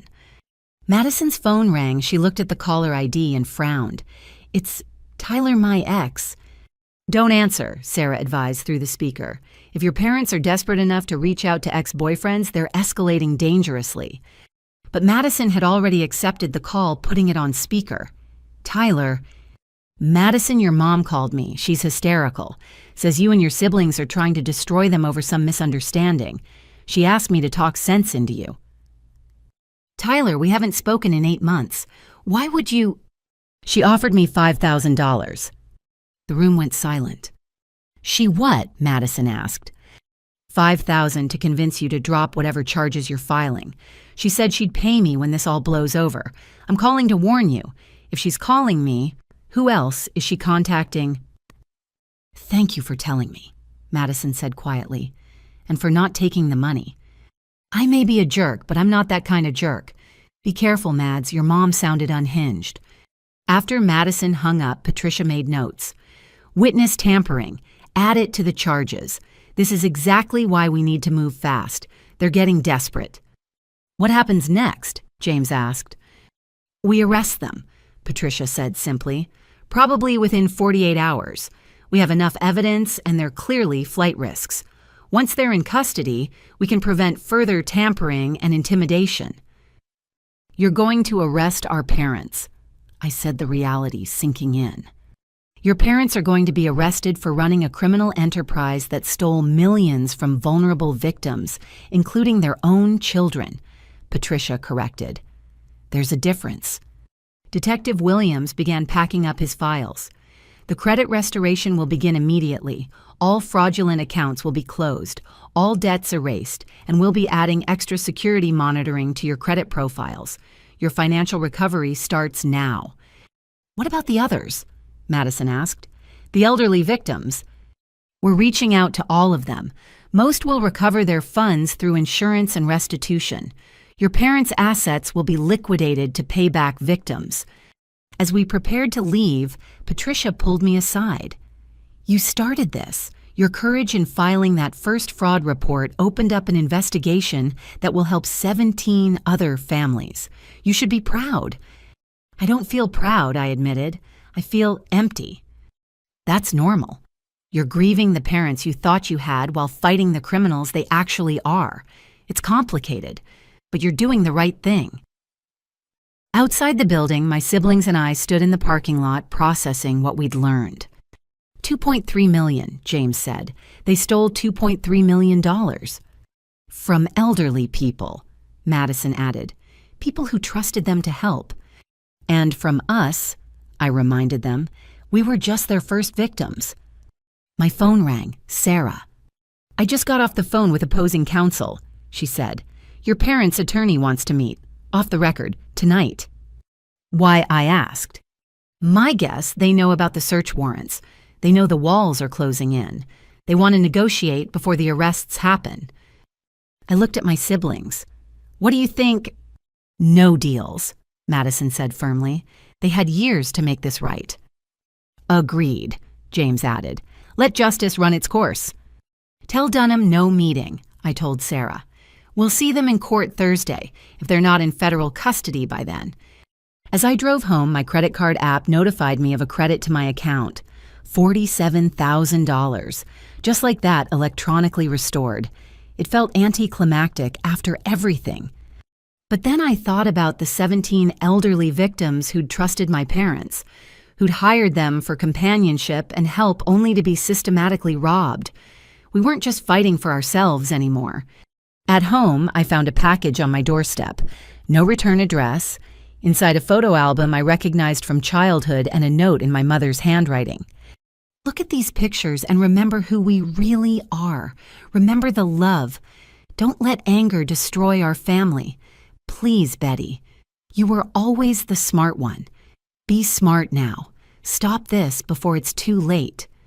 I flipped through the album. Birthday parties, Christmas mornings, family vacations, all of it funded, I now knew, by fraud. Every smile in those photos was built on someone else's pain. I added the album to my evidence box and texted the photo to Patricia Chen. "More witness intimidation," she responded. Thursday's partition hearing suddenly seemed less important than the federal arrests coming within 48 hours. But I'd show up anyway, face them one more time in court. After all, I'd been preparing for this my whole life. Every lesson about standing up for myself, every reminder to document everything, every insistence that I be financially responsible. They'd created their own worst enemy, a daughter who'd learned their lessons too well. And unlike them, I wasn't running. Tuesday morning arrived with an unexpected email from Sarah. "Partition sale approved for inspection. You have the legal right to assess the property today. Bring witnesses and a realtor." My hands trembled as I forwarded it to James and Madison. Within an hour, we'd assembled our inspection team, the three of us, Claire as an additional witness, Marcus Chen, to document any financial evidence we might find, and Jennifer Huang, the best real estate agent in the area. "Your parents won't be there," Sarah assured me over the phone. "Their attorney has been notified. They're required to provide access but not be present." Still, my stomach churned as we drove to my childhood home. The familiar tree-lined street looked different now, sinister with secrets. The two-story colonial where I'd grown up seemed to loom larger, hiding evidence of crimes I was only beginning to understand. Jennifer whistled low as we pulled up. "This is worth more than I expected. They've done significant upgrades." "With our money," Madison muttered. The front door opened with my old key. They'd never changed the locks. Stepping inside felt like entering a crime scene, which I supposed it was. "Oh my God," James breathed. The house had been transformed. What I remembered as dated decor and worn furniture had been replaced with luxury, marble floors, designer furniture, a kitchen that belonged in a magazine. "This renovation is recent," Jennifer noted, examining the fixtures. "Maybe 2 years old. This is a $100,000 kitchen alone." "I was eating ramen," I said numbly, skipping dental appointments while they installed marble countertops. Marcus had already started photographing everything. "Look for documents," he instructed. "Home offices, filing cabinets, anywhere they might keep financial records." We split up. I headed to my father's study, the one room we'd rarely been allowed to enter as children. The door was locked, but Jennifer produced a locksmith she'd brought for such possibilities. Within minutes, we were in. The study was a shrine to their deception. Framed photos of their luxury vacations covered one wall. Cruises, resorts, international trips, all documented like trophies. "Betty," Marcus called urgently, "you need to see this." He'd found a filing cabinet also locked, which the locksmith quickly opened. Inside were folders labeled with our names, but the contents made my blood run cold. My folder contained every financial document of mine they'd ever accessed, pay stubs I'd never shared, bank statements from accounts they shouldn't have known about, investment portfolio summaries I'd kept private. They'd been monitoring my finances far more extensively than just the credit cards. "They knew exactly how much you could afford to lose," Marcus said grimly. "They calculated their theft to keep you functional, but struggling." James's folder revealed similar surveillance, records of his salary negotiations, his mortgage documents, his children's college funds. "How did they even get these?" James demanded. Madison's folder was thinner but more disturbing. Psychological evaluations from her therapy sessions, notes about her fragile emotional state and dependency issues. They'd weaponized her mental health against her. "I'm going to be sick," Madison said, but her voice held more rage than nausea now. In the bottom drawer, we found the mother lode, bank statements for accounts we'd never known existed, investment portfolios worth hundreds of thousands, and a business plan for Richardson Family Enterprises that outlined their entire scheme. "They wrote it down," Claire said, incredulous. "They actually created a business plan for defrauding their children. The plan was detailed, cold, clinical. It discussed us like assets to be managed. Betty, high earner, trusting unlikely to check statements regularly, maximize extraction while maintaining her productivity. James, distance helps prevent discovery. Use guilt about family separation. Madison, emotional manipulation most effective.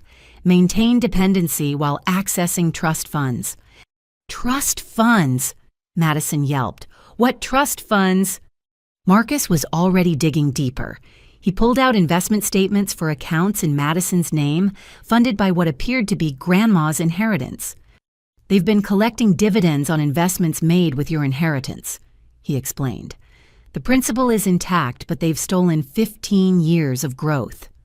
Jennifer called from upstairs. You all need to see the master bedroom.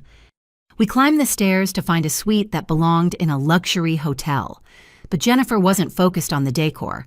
She'd found a wall safe behind a painting. It's open, she said, and full. Inside were stacks of cash jewelry I recognized as Grandma's, that we'd been told was lost, and documents that made everything else pale in comparison. The original will. Grandma's real will, not the one they'd showed us. We'd each been left $200,000, not the pittance we'd received. There were also property deeds for 2 houses Grandma had owned that we'd never known about. They stole houses, James said faintly. Entire houses. Sold them, Marcus corrected, finding the sale documents. 4 years ago. Split the proceeds between their Cayman accounts and the renovation of this place.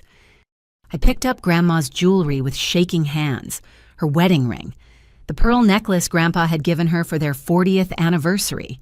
Things that should have been passed down, not hidden in a safe like criminal proceeds. Madison found something else, a leather journal in my mother's handwriting. She opened it randomly and read aloud. Betty called today about the missing money, convinced her it was identity theft. She's so trusting. Sometimes I feel guilty, but then I remember we gave her life. She owes us. Stop, I said. I can't hear anymore. But Madison kept flipping pages. There's years of this. Detailed notes about manipulating us, strategies for keeping us divided, plans for gaslighting. It's like a serial killer's journal, but for financial abuse. Jennifer had been quietly assessing the house. Current market value is approximately $800,000. With your 75% ownership, Betty, your share would be $600,000. They can't buy me out, I said, which means the house sells. Good, Madison said viciously. They can live in a cardboard box for all I care. Claire had been documenting everything with her phone. We need to call Patricia Chen. This evidence changes everything, Marcus finished. This proves premeditation going back decades. This isn't just fraud, it's conspiracy. I was about to agree when something caught my eye. A framed photo on their dresser placed prominently like a prize. It was from Madison's Aspen trip, her smiling on the slopes in her designer gear. But what made my blood boil was the handwritten note on the frame, "Thanks, Betty." They were mocking me, I said, showing the others, literally celebrating their theft. James had gone silent, staring at a document he'd found. Betty, look at this. It was a life insurance policy. On me for $2 million, taken out 6 months ago. 6 months ago, I was working overtime constantly, I said slowly, stressed, exhausted, skipping meals. Don't go there, Claire said firmly. Don't even think it. But the implication hung heavy. How far would they have gone? How much was I worth to them, dead versus alive? Marcus photographed the policy. This needs to go to the FBI immediately. This escalates things. Jennifer received a text. My office says there's been activity at the house. Someone's approaching. We looked out the window to see our parents' car pulling up despite the legal notice to stay away. Everyone stay calm, Marcus instructed. We have every right to be here. Document everything. The front door slammed open. What the hell are you doing in our house? Robert roared Linda close behind. Conducting a legal inspection of my property, I said, surprising myself with my calm. As 75% owner, I have that right. Your property. Linda shrieked. "This is our home. How dare you?" "How dare we?" Madison stepped forward, holding the journal. "How dare you steal our inheritance? How dare you take out life insurance on us? How dare you document your crimes like you're proud of them?" Linda's face went white when she saw the journal. "That's private." "That's evidence," Marcus corrected, "of premeditated fraud spanning decades." Robert lunged for the documents in James's hands, but Claire stepped between them, her phone recording. "Touch him and it's assault on camera," she warned. "Get out!" Robert shouted. "All of you! This is breaking and entering."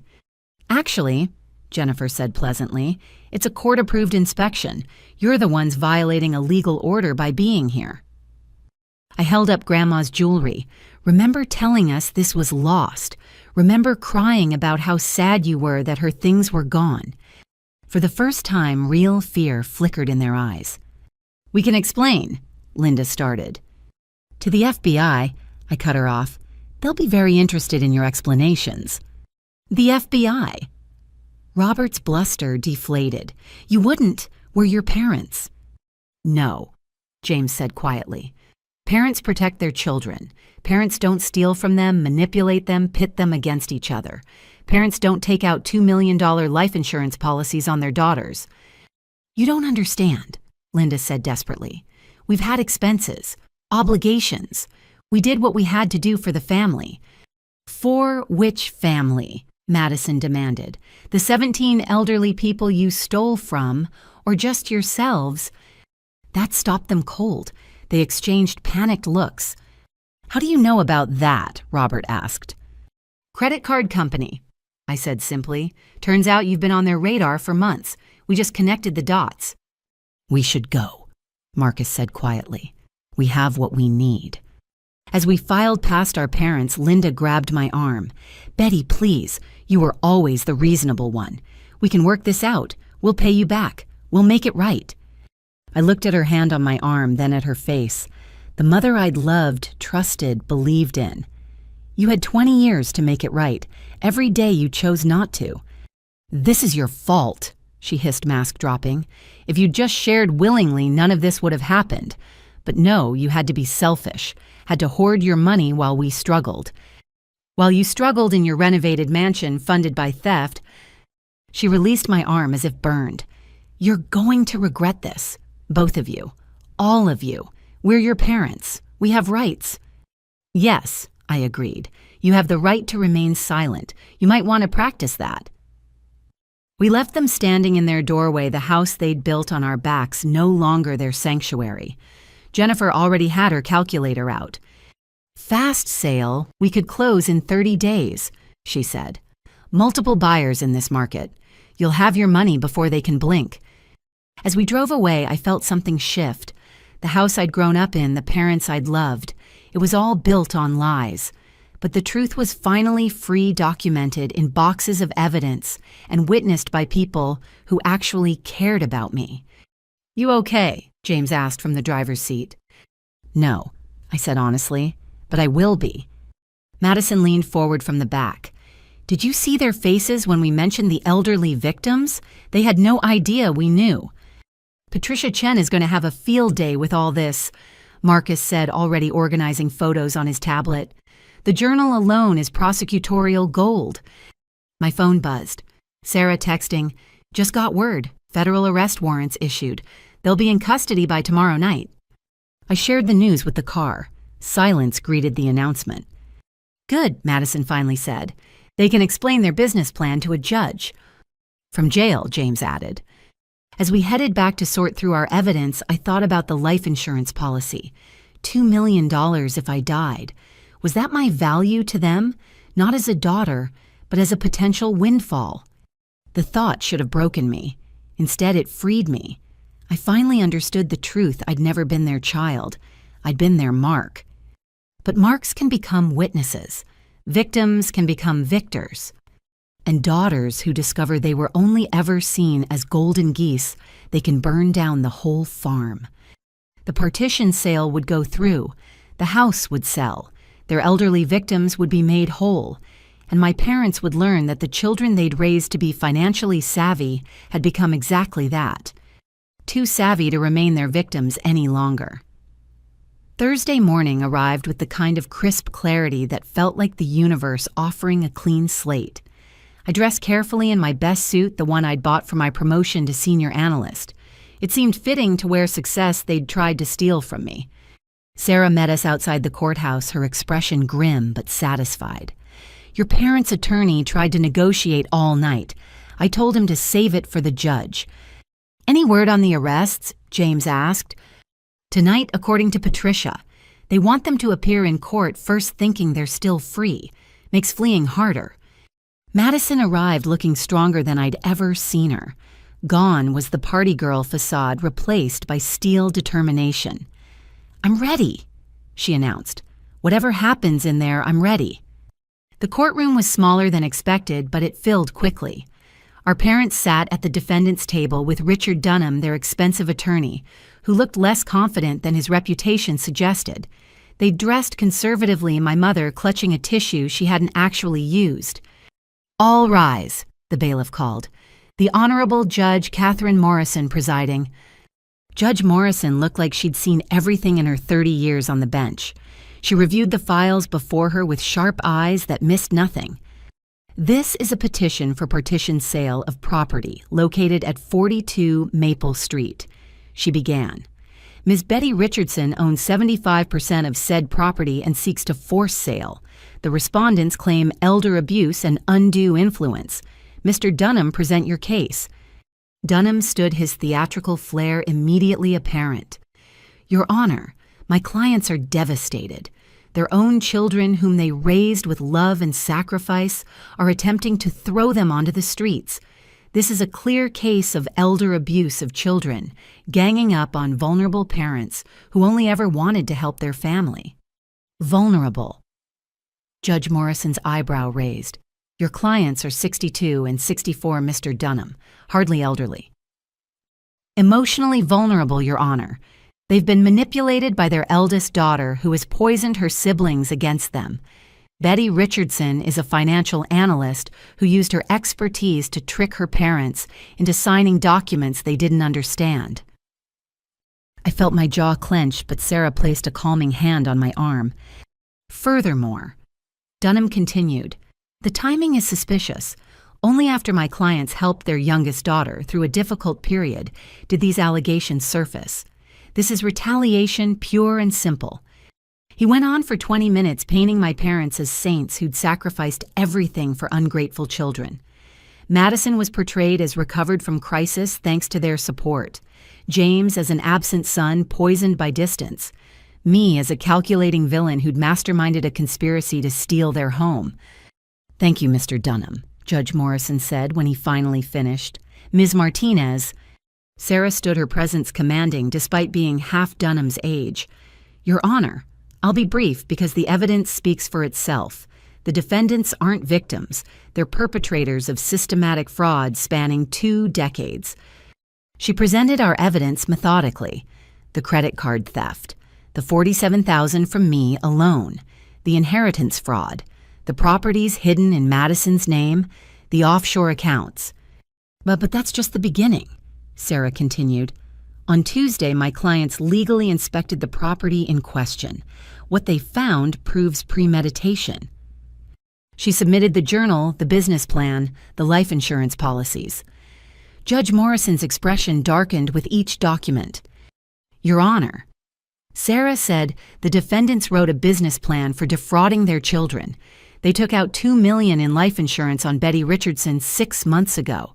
They stole not just money, but entire properties from their deceased mother's estate. This isn't elder abuse. This is the victims finally fighting back." "Objection!" Dunham shouted. "Those documents were obtained illegally." "During a court-approved inspection," Judge Morrison corrected. "Sit down, Mr. Dunham." Sarah wasn't finished. "Your Honor, there's more. The defendants aren't just accused of defrauding their children. They're under federal investigation for stealing approximately $2.3 million from 17 elderly victims through a fake companionship service." Gasps rippled through the courtroom. My parents' faces had gone gray. "The FBI has frozen their accounts," Sarah continued. Arrest warrants have been issued. The only reason they're here instead of in custody is the timing of this hearing. The partition sale isn't elder abuse, Your Honor. It's the least of their concerns." Judge Morrison turned to my parents. "Mr. and Mrs. Richardson, do you have anything to say?" My mother stood shakily. "Your Honor, this is all a misunderstanding. We helped our children when they needed it. Sometimes we borrowed from Betty's emergency card, yes, but we always intended to pay it back. The properties in Madison's name were gifts. The insurance policies were to protect our family.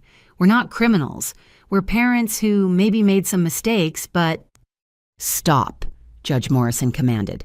"Mrs. Richardson, are you aware that what you just said could be construed as confession to credit card fraud?" Dunham pulled Linda down, whispering urgently. "I've heard enough," Judge Morrison announced. "This court finds no evidence of elder abuse or undue influence. The petition for partition sale is granted. The property will be sold within 90 days with proceeds distributed according to ownership percentages." "Your Honor," Dunham started. "Furthermore," Judge Morrison continued, "given the evidence of criminal activity presented, I'm issuing a restraining order. The defendants are prohibited from contacting the plaintiffs except through counsel. Any violation will result in immediate incarceration." She turned to us. "Ms. Richardson, Mr. Richardson. Ms. Richardson, this court recognizes the difficulty of taking legal action against family. Your courage in seeking justice is commended." "This is outrageous," Robert burst out. "You can't throw us out of our home. We built that house. We raised our family there. With stolen money," Judge Morrison said coldly, "and Ms. Betty Richardson owns 75% of it regardless of who lives there. The sale will proceed. Court is adjourned." The gavel came down with finality. Chaos erupted. My mother wailed dramatically. My father shouted about injustice. Dunham tried to maintain control while gathering papers. Outside, Sarah directed us. "Quickly!" We made it to the hallway before my parents caught up Dunham, struggling to hold them back. "You've destroyed us!" Linda screamed. "Your own parents! How could you— How could we— Madison whirled around. "How could you? You stole our inheritance. You monitored our finances. You took out life insurance, hoping Betty would die." "We never— That's not," Robert spluttered. "It's in your own handwriting," James said coldly. "Your business plan for exploiting us. We were never your children. We were your revenue streams." "Family forgives," Linda pleaded, mascara running. "Family stays together." "We are together," I said, gesturing to my siblings. "For the first time in years, we're actually together, because we're finally free of your lies." Two men in dark suits approached from behind, FBI agents, their badges visible. "Robert Richardson, Linda Richardson. We have warrants for your arrest on charges of wire fraud, identity theft, money laundering, and racketeering." "No." Linda grabbed for me, but the agents intervened. "Betty, please don't let them do this. I'm your mother." "My mother died the day I found out she'd been stealing from me while I skipped meals," I said. "You're just a criminal who looks like her." The agents cuffed them as Dunham protested about procedure and rights. My father locked eyes with me as they led him away. "You'll regret this," he said quietly. "When you're alone with your money, you'll regret choosing it over family." "I chose truth over lies," I corrected. "Chose my real family over the criminals who raised me." They were gone, led away in custody, as courthouse visitors stared. The Richardson family empire, built on theft and manipulation, had finally fallen. "You okay?" Sarah asked gently. "I will be," I said, meaning it. "We all will be." Madison surprised me by laughing. "Did you see Mom's face when the FBI showed up? She looked like she'd seen ghosts." "She did," James said. "The ghosts of everyone she'd robbed." Patricia Chen appeared, having watched from the back. "Well done. Their arrest will be processed this afternoon. Given the evidence, and flight risk bail will be substantial, if granted at all." "What happens to the house?" Madison asked. "Jennifer's already got 3 interested buyers," I said. "Cash offers. We could close within a month." "And the money?" After the sale, my 75% will be about $600,000, I calculated. I'm thinking of splitting it 3 ways. None of us should profit from their crimes, but we should all recover from them. Betty, no, James protested. That's yours legally. Legally, yes. Ethically, we were all victims. We should all heal together. Madison was crying again, but these were different tears. You'd do that after how I treated you. You were manipulated. We all were. The money isn't important. This is. I gestured between us. Having my brother and sister back, being free of their poison, that's worth everything. Sarah smiled approvingly. The FBI will likely seize their other assets for victim restitution. The elderly victims will be made whole. Your inheritance from your grandmother might be recovered. This is just the beginning of making things right. As we left the courthouse, I felt lighter than I had in years. The house would sell. The criminals who'd happened to be my parents would face justice. The elderly victims would get restitution. And 3 siblings who'd been pitted against each other had found their way back. Lunch, Madison suggested. My treat, with my own actual money. I know just the place, James said. Remember that diner Mom and Dad said was beneath us? Perfect, I laughed. Absolutely perfect. As we walked away from the courthouse, away from the lies and manipulation toward an uncertain but honest future, I thought about my father's parting words. He was wrong. I wouldn't be alone with my money. I'd be free with my family, my real family, the one we'd build ourselves on, trust not theft. The partition sale was just paperwork. The real victory was walking beside me, my brother and sister and I, finally on the same side. Team Richardson, version 2.0, built on truth, powered by justice, and funded by our own damn money. It was about time. The news of our parents' arrest spread through the extended family like wildfire. Within hours of their booking, my phone was buzzing nonstop with calls from relatives I hadn't heard from in years. I let them all go to voicemail, initially needing time to process everything that had happened. Madison, James, and I had agreed to meet at my apartment that evening to strategize our response to what we knew would be coming the full force of family judgment. Aunt Carol called me 6 times. Madison announced, walking in with a bottle of wine, left messages about how we're destroying the family name. Uncle Pete sent me a Facebook novel, James added, pulling up his phone. Apparently, we're ungrateful monsters who've forgotten everything Mom and Dad did for us. I poured wine for everyone, noting how comfortable we'd become in each other's presence over just a few days. Crisis had bonded us in ways years of manipulation had prevented. Before we deal with the family circus, I said, there's something you both need to see. I pulled out a folder Marcus had prepared. The forensic accounting is complete. This shows exactly where our money went over the years. The detailed spreadsheet made Madison gasp. They spent $30,000 on a boat. I didn't even know they had a boat. Docked at the marina downtown. James confirmed, reading further. Registered in Dad's business partner's name to hide the asset. They took clients out on it. Our money funded their entire fake business entertainment. Look at this. I pointed to another line. The country club membership. $25,000 initiation fee, $3,000 monthly dues. All paid with our money while telling us they were struggling. Madison found her section of the report. They were collecting rent on my property for 5 years, $4,800 a month. That's $288,000. I finished. Plus the property appreciation. You're technically a millionaire, Madison. You just didn't know it. She stared at the numbers. While I was sleeping on a futon in their garage, feeling like a failure who couldn't afford her own place. My phone rang. Aunt Carol. I looked at my siblings, then put it on speaker. Hello, Aunt Carol. Betty. Finally. What is this insanity I'm hearing about you having your parents arrested? This has to be some terrible mistake. It's not a mistake, I said evenly. They stole over $300,000 from us and $2 million from elderly clients. The FBI has extensive evidence. That's impossible, Carol shrieked. Linda would never. She's my sister. I know her. Did you know about their properties? Madison interjected. The ones they bought with our stolen inheritance from Grandma. Silence. Then quieter. What inheritance? James leaned forward. Grandma left each grandchild $200,000. We got $1,000. Where did you think the rest went?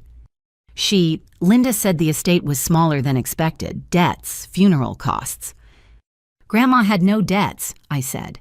Her house was paid off. She lived frugally specifically to leave us something. Mom and Dad stole it all.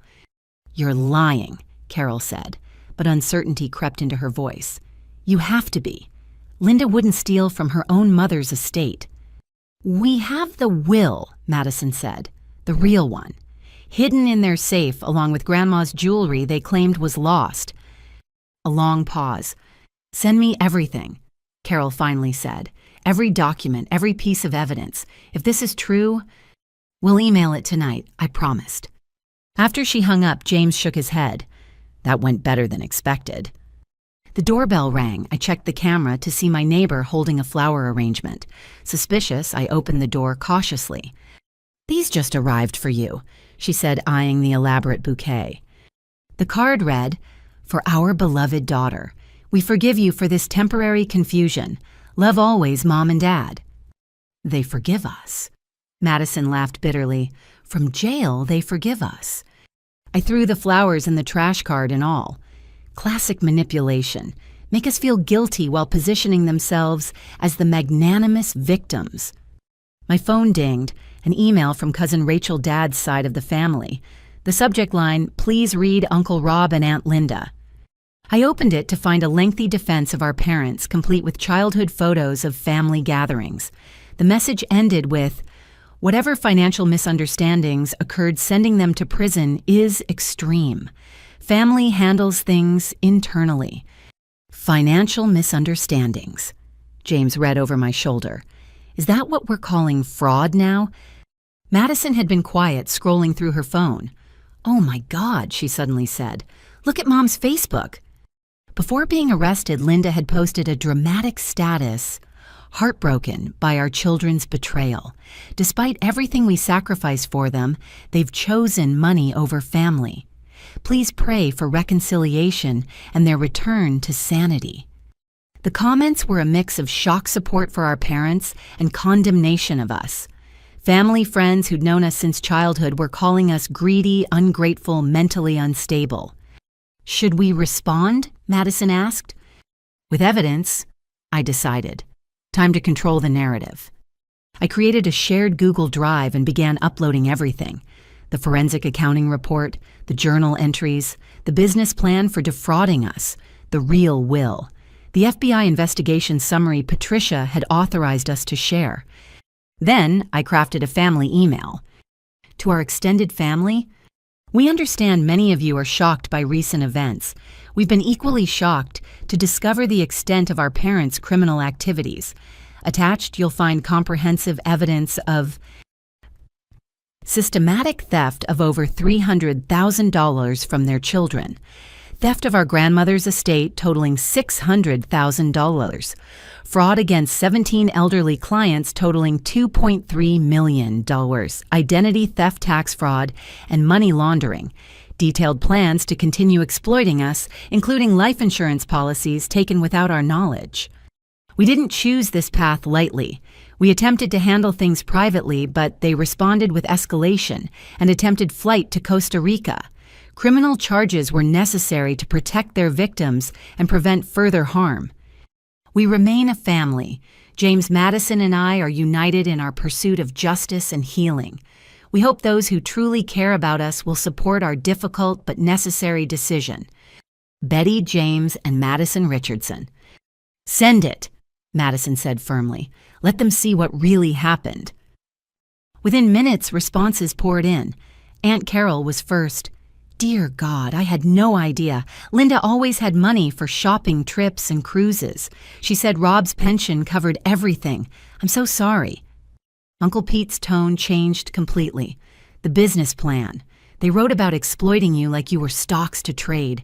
This is monstrous. Whatever you need, we support you. But not everyone was convinced. Dad's brother Thomas called James directly, and we could hear him shouting through the phone about family loyalty and not airing dirty laundry. Then something unexpected happened. Rachel, who'd sent the defensive email, wrote again. I'm struggling to process this. But something happened years ago. Uncle Rob asked to borrow money for a medical emergency. He paid it back, but later I saw him at the casino. When I confronted him, he said I was mistaken. Now I wonder what else I was mistaken about. They stole from other family members too, Madison said, incredulous. My laptop dinged with a video message from Patricia Chen. We gathered around to watch. Thought you should know, she said. Your parents were denied bail. The judge deemed them extreme flight risks given the Costa Rica tickets and offshore accounts. They'll remain in custody until trial. Also, we've had 3 more elderly victims come forward since the arrest. The investigation is expanding. 20 victims total, James calculated. How did they keep it all straight? They didn't, I said, remembering the messy ledgers. That's how they got caught. They got greedy and sloppy. Madison's phone rang. It's Grandma's friend Eleanor. Why would she be calling me? She answered cautiously. Hello. We could hear Eleanor's aged voice. Madison, dear, I saw the news. I need to tell you something. Your grandmother suspected. Before she passed, she told me she worried about your parents' spending. She changed her will to protect you. Children put safeguards in place. But somehow, they got around them, Madison said softly. They stole it anyway. I'm so sorry, dear. Ethel would be heartbroken, but also proud that you're standing up to them. She always said Betty had her backbone, James her integrity, and you, Madison, her fighting spirit. She'd want you to know that. After Eleanor hung up, Madison was crying. Grandma knew she tried to protect us. And now we're protecting others, I said, including her legacy. The evening continued with a flood of revelations. Cousins shared stories of loans never repaid. Aunts recalled expensive gifts my parents gave while claiming poverty. Family friends mentioned odd requests for financial information. They were grifting everyone, James concluded. We were just their primary marks because we trusted them most. My phone rang with an unknown number. Against my better judgment, I answered. Betty. This is Margaret Williston. I hired your parents' companionship service for my mother. My heart sank. Mrs. Williston, I'm so sorry for what they did. Actually, I'm calling to thank you. My mother passed last year, but before she did, she mentioned missing money. I thought it was dementia. Your courage in coming forward made me check. They stole $40,000 from her. Because of you, she'll get justice even after death. After I hung up, the weight of it all hit me. 20 elderly victims, family members, their own children. The scope was staggering. You know what the worst part is? Madison said quietly. I still love them. Despite everything, part of me still loves the parents I thought they were. That's not the worst part, James corrected gently. That's the best part. It means they didn't break the goodness in you. We spent the rest of the evening fielding calls, emails, and messages. The family was splitting into camps, those who believed the evidence and those who refused to accept it. But something beautiful was happening too. Cousins we'd been pitted against were reaching out with apologies and support. Relationships our parents had sabotaged were mending. They spent so much energy keeping us all divided, I observed. Now their crimes are bringing us together. As midnight approached, Madison yawned. I should go. Stay, I offered. Guest room's yours. James, you too. Pull-out couch isn't fancy, but it's perfect, James said. Team Richardson sleepover. We ended up talking until 3 a.m. sharing stories we'd never been able to before. Childhood memories that looked different in light of what we now knew. Times one of us had been vilified to the others. Manipulation we'd been too young to recognize. Remember when they told me you refused to come to my high school graduation? Madison asked me. They told me you didn't want me there, I replied. Said you were embarrassed by your nerdy sister. I cried for weeks thinking you didn't care. I cried thinking I'd embarrassed you. Jesus, James muttered. "Every major event, every milestone. They found a way to make us hurt each other." "Not anymore," I said firmly. "That ends now." As we finally headed to bed, my phone showed one last message from inmate number 78432, my father from jail. "You've destroyed your mother. She won't survive in here. Her blood is on your hands. I hope your money keeps you warm at night." I deleted it without responding and blocked the number. They'd had their chances, thousands of them. Each stolen dollar had been a choice. Each lie had been deliberate. Each manipulation calculated. Now it was our turn to choose, and we chose truth, justice, and each other. The family explosion had been messy, painful, and revealing. But from the ashes, something new was growing. Real relationships, honest connections, a family built on truth rather than lies. It wasn't the family we'd been raised in. It was better. It was real. 2 weeks after their arrest, our parents' attorney Richard Dunham requested a meeting. Patricia Chen advised us it was likely a plea negotiation attempt given the mounting evidence against them. "They're scared," she explained over conference call. "We've traced the offshore accounts, identified 6 more victims, and the IRS has joined the investigation for tax evasion. They're facing decades in prison." Sarah arranged for us to meet at her office neutral ground with security. James Madison and I arrived early, nervous about seeing our parents for the first time since their arrest. "Remember," Sarah coached, "you're not obligated to accept any deal. Listen, but don't commit to anything." Dunham arrived first, his expensive suit, unable to hide his exhaustion. The case was clearly taking its toll on him, too. Then came our parents, escorted by federal marshals in orange jumpsuits and shackles. The transformation was shocking. My mother's perfect hair was gray at the roots, her face drawn without makeup. My father had aged years in weeks, his usual commanding presence replaced by something desperate. "Thank you for coming." Linda started, tears already flowing. "My babies, I've missed you so much." "Don't," Madison said sharply. "Don't you dare play the loving mother now." Dunham cleared his throat. "My clients wish to make a proposal. Full confession and guilty pleas in exchange for reduced sentences, and your agreement not to pursue civil damages beyond the criminal restitution." "Absolutely not," I said immediately. "They stole our inheritance, our identities, our trust. Criminal restitution won't begin to cover the damage they've done." "Betty, please," Robert pleaded. "We're your parents. Yes, we made mistakes." "Mistakes?" James laughed bitterly. "You wrote a business plan for defrauding us. That's not a mistake. That's a career choice." "Let them finish," Sarah advised quietly. Dunham continued, "They're willing to reveal the locations of all hidden assets, including several you haven't discovered. In return, they ask for your recommendation of leniency to the court." "How many assets?" Patricia asked, all business. "Approximately 1.8 million in various forms. Gold, bonds, cryptocurrency, and yes, more real estate." The number stunned us into silence. They'd stolen even more than we'd found.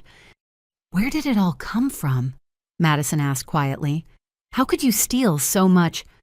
Linda looked at her youngest daughter. "It started small, little amounts here and there. Then it became easier. You all had so much, and we had so little."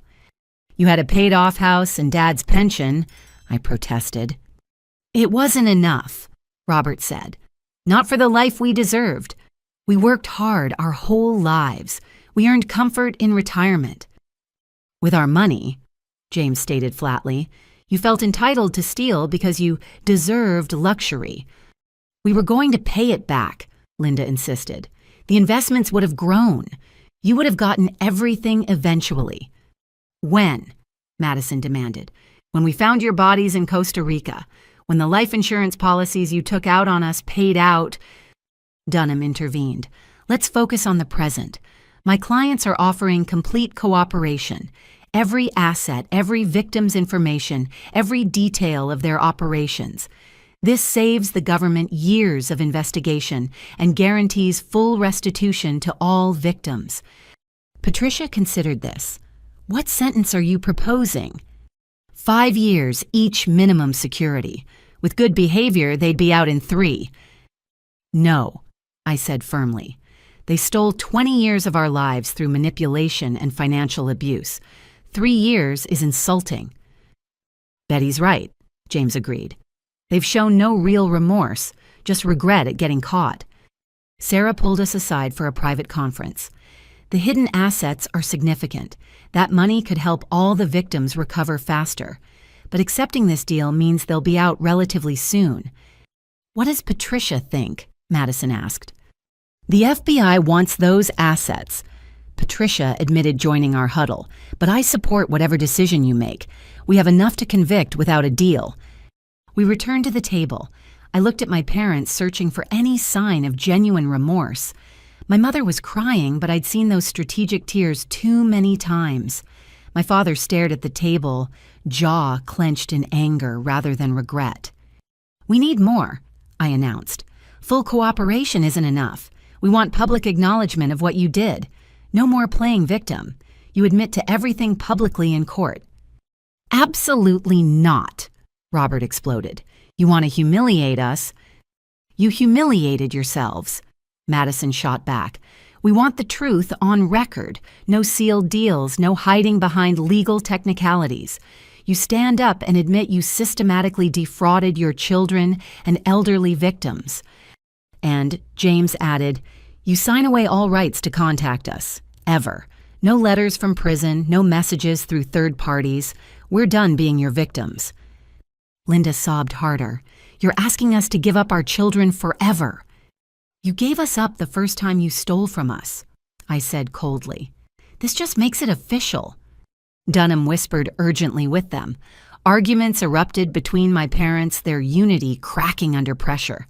Finally, he turned back to us. 10 years. They'll agree to 10 years, public allocution, and no contact. But they need guaranteed protective custody. Other inmates, don't look kindly on those who defraud the elderly. 15 years, I countered. Given their ages and the magnitude of their crimes, that's lenient. Betty, Linda wailed, 15 years, I'll be almost 80 when I get out. Margaret Williston's mother was 85 when you stole her life savings, Madison reminded her. She died thinking she was losing her mind because money kept disappearing. That silenced her. Patricia stepped in. 12 years. Full cooperation, public allocution, no contact orders, and they pay for their own protective custody from the hidden assets. Final offer.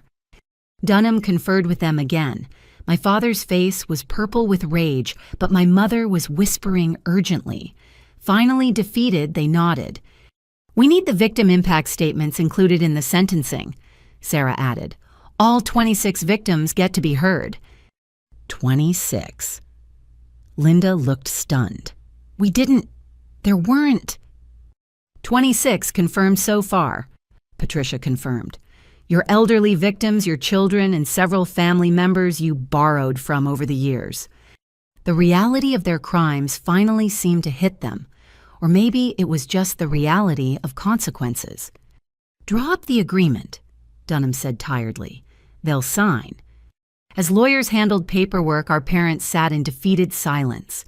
Then my mother looked up at me. The house, she said quietly. Where will we go when we get out? We'll have nothing.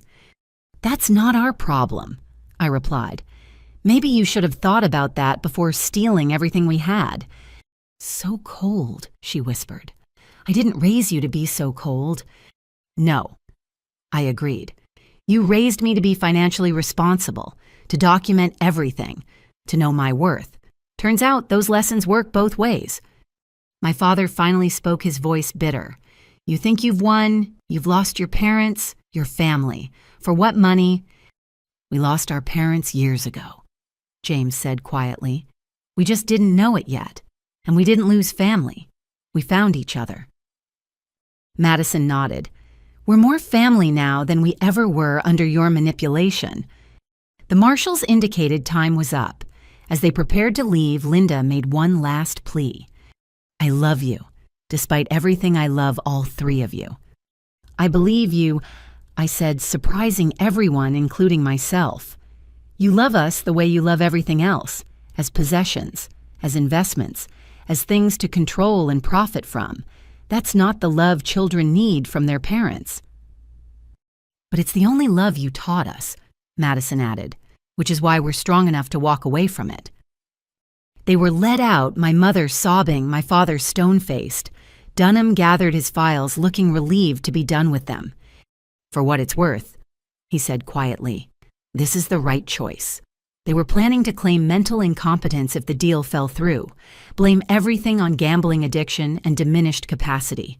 You saved yourselves a circus trial. After he left, the three of us sat in exhausted silence. 12 years, James finally said. They'll be in their late 70s when they get out. If they get out, Patricia noted. Federal time with multiple victims, they'll serve at least 85%, and that's assuming no additional charges from the ongoing investigation. What about the hidden assets? Madison asked. We'll start recovery immediately. The cryptocurrency alone is worth $600,000. The gold and bonds another $400,000. The real estate, well, they apparently own property in 3 other states. 3 other states. I felt numb. How did we miss that? Shell companies layered on shell companies. Your parents weren't just criminals, they were sophisticated criminals, which makes your catching them all the more impressive. Sarah started calculating. Between the house sale, hidden assets, and recovered funds, each elderly victim will be made whole with interest. You 3 will recover your inheritance plus damages. It's not perfect justice, but it's substantial. What do we do now? Madison asked. They're going to prison. We're getting our money back. But what do we do with the rest of our lives knowing our parents were monsters? We live, I said simply. We build real relationships. We help other victims of family fraud. We make sure their legacy isn't the evil they did, but the strength we found in stopping them. The Richardson Foundation, James suggested suddenly. We could start a nonprofit. Help other adult children recognize and escape financial abuse. With our story public after the allocution, Madison added, getting excited, we could actually make a difference, show people they're not alone. I smiled, feeling something like hope for the first time in months. Mom always said I should use my financial skills to help family. Guess I finally found a way to do that. We spent the next hour planning our shared trauma transforming into shared purpose. The Richardson Foundation would offer resources, support groups, legal guidance. We'd turn our pain into prevention for others. Patricia and Sarah exchanged glances, smiling at our enthusiasm. You know, Patricia said the FBI could use consultants who understand family fraud from the inside. If you're interested in helping with other cases. Yes, we said in unison, then laughed at our synchronization. As we prepared to leave, I felt my phone buzz. An unknown number had left a voicemail. Against my better judgment, I listened. It was Eleanor, Grandma's friend. Betty, dear, I wanted you to know. Your grandmother would be so proud. She always said you 3 had iron spines, you just didn't know it yet. She was right. Give my love to your siblings. I shared the message with James and Madison. We stood there, 3 siblings who'd found our way back to each other through the worst betrayal imaginable. You know what? Madison said. They're wrong. We didn't lose our family. We just figured out who our real family was. Each other, James agreed. And everyone who stood by us, I added, who believed the truth over comfortable lies. We left the law office together, walking into a future we'd build ourselves. No manipulation, no lies, no theft. Just truth, justice, and the kind of love that doesn't keep a ledger. The negotiation was over. Our parents had gotten more mercy than they'd shown any of their victims, and we'd gotten something priceless, freedom. From their lies, from their manipulation, from the toxic version of love they'd taught us. Now we could learn what real family meant, and maybe teach others the same lesson. The Richardson children were finally free. 6 months later, the federal courthouse in downtown stood like a monument to justice, delayed but not denied. Media vans lined the street, drawn by the sensational nature of the case parents who'd systematically defrauded their own children and dozens of elderly victims. I adjusted my blazer for the 10th time, nerves making my hands shake. James stood steady beside me while Madison checked her notes one more time. We'd all been asked to give victim impact statements before sentencing. "Ready?" Patricia Chen asked, approaching with a calm confidence that helped settle my anxiety. "As ready as anyone can be to publicly detail their parents' crimes," I replied. The courtroom was packed. 26 victims had come to witness justice. Eleanor sat in the front row representing my grandmother's memory. Margaret Williston was there for her mother. 17 elderly victims, or their representatives, filled the gallery. Then came my parents led in wearing federal custody uniforms. They looked smaller, somehow diminished by months of confinement and the weight of their crimes. My mother's eyes searched for us immediately, but we kept our gazes forward. "All rise," the bailiff called. "The Honorable Judge William Hartford presiding." Judge Hartford was known for his no-nonsense approach to financial crimes. He reviewed the case files with meticulous attention before speaking. "We're here for sentencing in United States versus Robert and Linda Richardson. The defendants have pled guilty to 47 counts, including wire fraud, identity theft, money laundering, racketeering, and elder abuse. I'll now hear victim impact statements." Margaret Williston went first, her voice strong despite her 80 years. "My mother trusted the Richardsons. She hired them for companionship in her final years. Instead of comfort, they gave her confusion and theft. She died thinking her mind was failing because money kept disappearing. They stole not just her savings, but her peace in her final days." One by one, elderly victims shared their stories. Each tale of trust betrayed savings, decimated golden years, tarnished by financial predators who'd smiled while stealing. Then it was our turn. James went first, his tech executive composure serving him well. "Your Honor, I'm James Richardson, eldest child of the defendants. For 5 years, I sent them $500 monthly because they claimed poverty. They said Betty was too selfish to help, so I stepped up. Meanwhile, they were using that money for country club fees while stealing Betty's identity and manipulating Madison's trust. They didn't just steal money. They stole our relationships with each other, turning siblings into strangers through lies." Madison followed, her voice cracking but determined. "I'm Madison Richardson. I lived in my parents' garage, believing I was a failure who couldn't afford independence. They told me Betty resented supporting my education, making me hate my sister for her supposed generosity. In reality, Betty was being robbed while I was being gaslighted. I've spent 6 months in therapy trying to understand how parents could use their daughter's mental health struggles as a tool for manipulation. I'm 25 years old and just learning what truth looks like because they raised me on lies."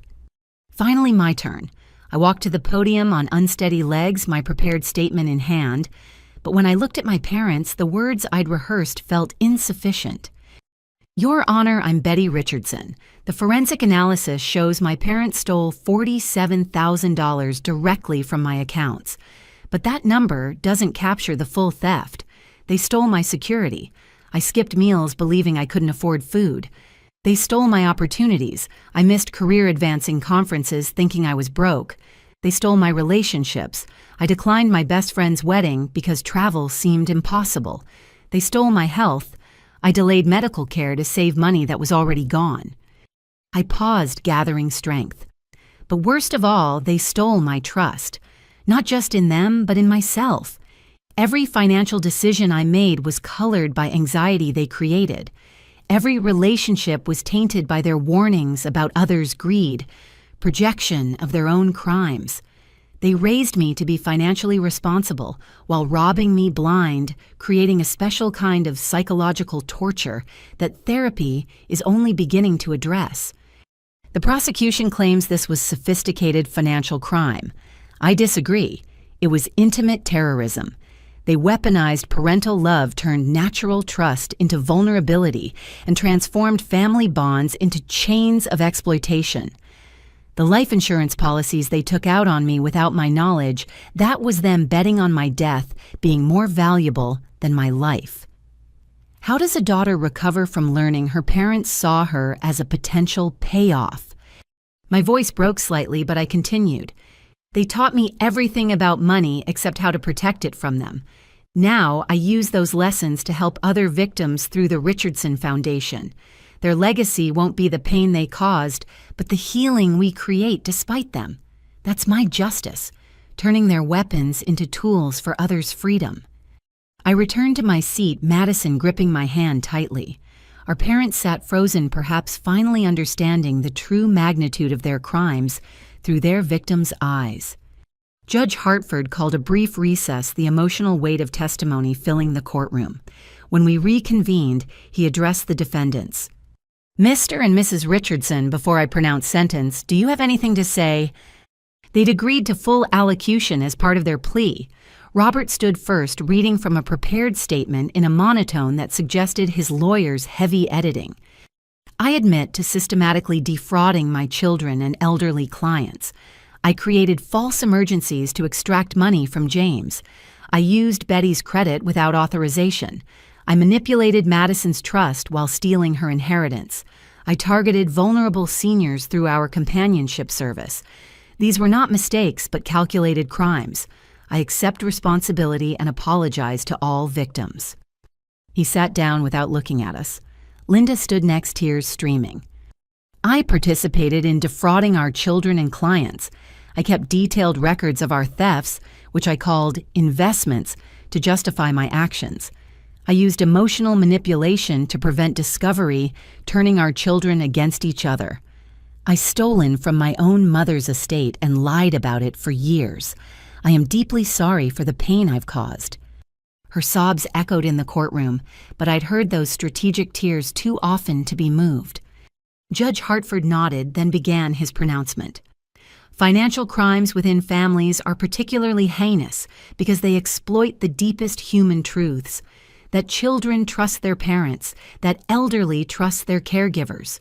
The defendants didn't just steal money, they stole faith in fundamental human relationships. He continued, the pre-sentencing report reveals the defendants' crimes spanned 15 years and involved elaborate schemes to hide assets while pleading poverty to extract more funds. Even now, they've attempted to hide assets from recovery, showing a lack of true remorse.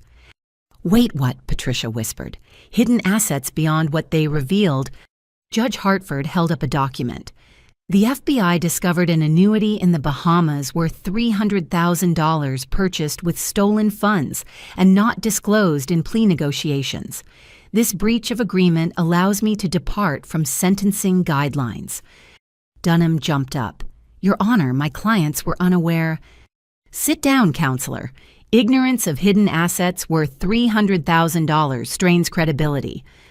He turned back to my parents.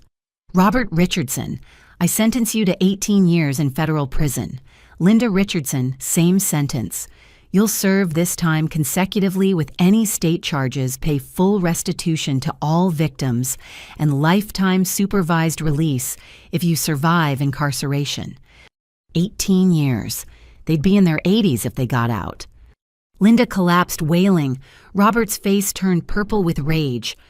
This is outrageous, he shouted. 18 years for helping our family, for making some financial mistakes. Bailiff, Judge Hartford said calmly, remove the defendants. As they were dragged out, Linda screaming for us, Robert cursing the judge, I felt nothing. No satisfaction, no sadness, just empty finality. The courtroom erupted in quiet celebration among the victims. Eleanor hugged me tightly. Margaret shook James's hand. The elderly victims thanked us repeatedly for our courage. Patricia approached with a slight smile. The Bahamas account was the nail in the coffin. Their greed exceeded their caution one too many times. 18 years means they'll likely die in prison. Good, Madison said flatly. Their victims didn't get to choose their suffering, neither should they. Outside the courthouse, media swarmed. We'd prepared a statement delivered by James as the steadiest speaker. Today, justice was served for 26 victims of calculated fraud. Our parents chose greed over family manipulation over love. While we grieve the parents we wished we'd had, we celebrate the triumph of truth. The Richardson Foundation will ensure other families recognize and escape similar abuse. Our parents' legacy of theft ends today. Our legacy of healing begins now. Questions flew, but Patricia guided us to waiting cars. The criminal trial was over, but civil suits would recover remaining assets for victims. That evening, we gathered at my apartment, the same room where this journey began, with a credit card statement. The space that had once held evidence boxes now hosted a celebration of survival. "How do you feel?" Claire asked, having flown in to support James. "Free," Madison answered immediately. "Like I can finally breathe without wondering what manipulation is happening." "Validated," James added. "No more gaslighting, no more doubting our own experiences." "Tired," I admitted, "but the good kind. The kind that comes after finishing something hard but necessary." We transferred the Bahamas funds to victim restitution that day. Every elderly victim would recover their losses plus interest. Our inheritance would be restored. The properties would be liquidated for additional restitution. "What about the house?" Madison asked. "Our childhood home." "Sold to a young family," I reported. "They have 3 kids. It'll be filled with real laughter again." We were quiet, processing that image. New children playing where we'd been groomed for exploitation. Fresh paint covering old secrets. "You know what Grandma used to say?" James recalled suddenly. "The truth might hurt, but lies hurt worse because they steal your reality too." "She knew," Madison said certainly. Maybe not the extent, but she knew something was wrong. My phone buzzed. Sarah texting, "Forrester family wants Richardson Foundation help. Parents stole $800K over 20 years. Your story gave them courage to act. Ready to consult?" I showed the others. Our first case. The first of many, James predicted. We turned pain into purpose. Mom and Dad would hate that their schemes created something good. "That's the best revenge," Madison laughed, "using their lessons against others like them." We talked late into the night, planning the foundation's future, support groups, legal resources, financial counseling, a hotline for those suspecting family fraud. As my siblings prepared to leave, Madison hugged me tightly. "Hey, Betty, thank you for filing that first report, for not backing down, for saving us all." "We saved each other," I corrected. "That's what real family does." After they left, I stood at my window overlooking the city. Somewhere in federal prison, our parents were learning that consequences existed even for those who thought love meant license to steal. Somewhere else, future victims were living unaware of gathering storms. But now there was hope. The Richardson Foundation would be their lighthouse warning of dangerous shores and guiding them to safety. I pulled out the one photo I'd kept, Grandma and her 3 grandchildren at her last birthday. Her eyes held knowledge we'd been too young to understand then, but her smile was proud, as if she knew we'd eventually find our strength. "We did it, Grandma," I whispered. "We told the truth. We got justice. We're free." The courthouse victory wasn't just about punishment or restitution. It was about transformation. We'd walked in as victims and emerged as victors. Not because we'd won money or revenge, but because we'd reclaimed our truth. The Richardsons who'd raised us were gone, imprisoned by their own greed, and that was the greatest justice of all. The November morning was crisp and clear as Jennifer Huang met us outside our childhood home for the final time. After months of legal procedures, today marked the end-closing day for the partition sale. The young family who'd bought it would take possession by evening filling rooms, haunted by our memories with their own fresh start. "Final walkthrough," Jennifer asked gently, keys in hand. Madison shook her head. "We said goodbye during the inspection. Today's just paperwork." But I needed one last look.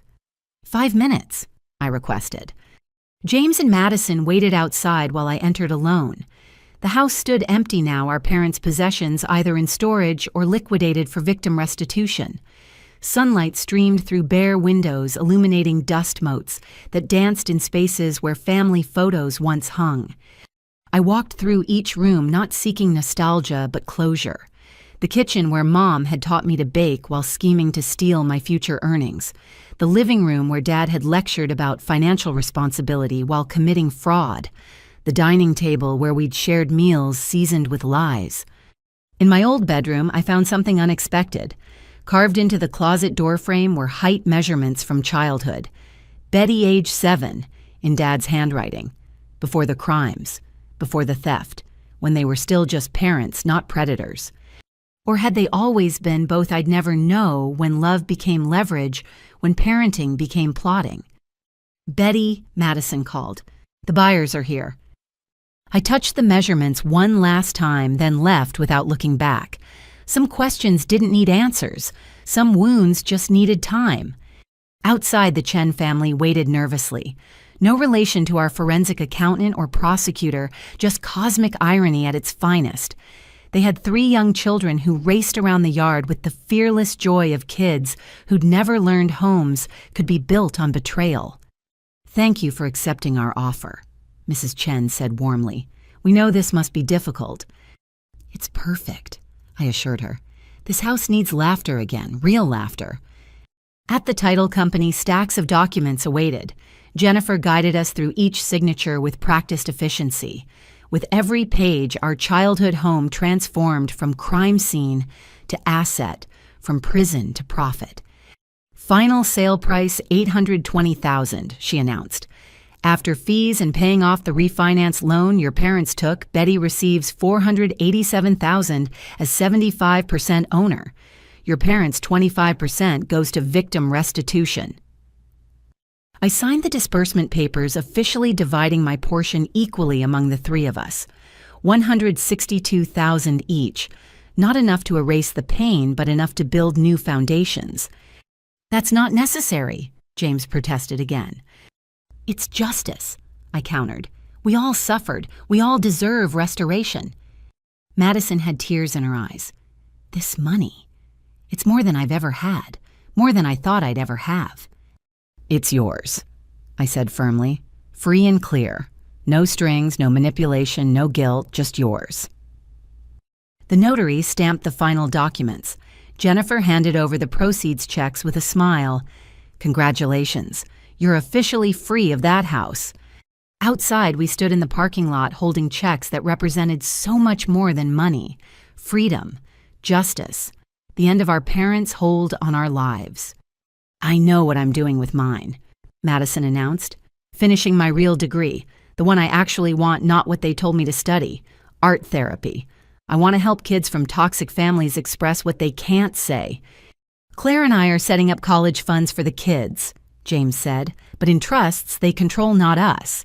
No financial strings, ever." "And you?" Madison asked me. "Down payment on my own house. One I choose, one purchased honestly." I smiled. "And the rest goes to expanding the Richardson Foundation.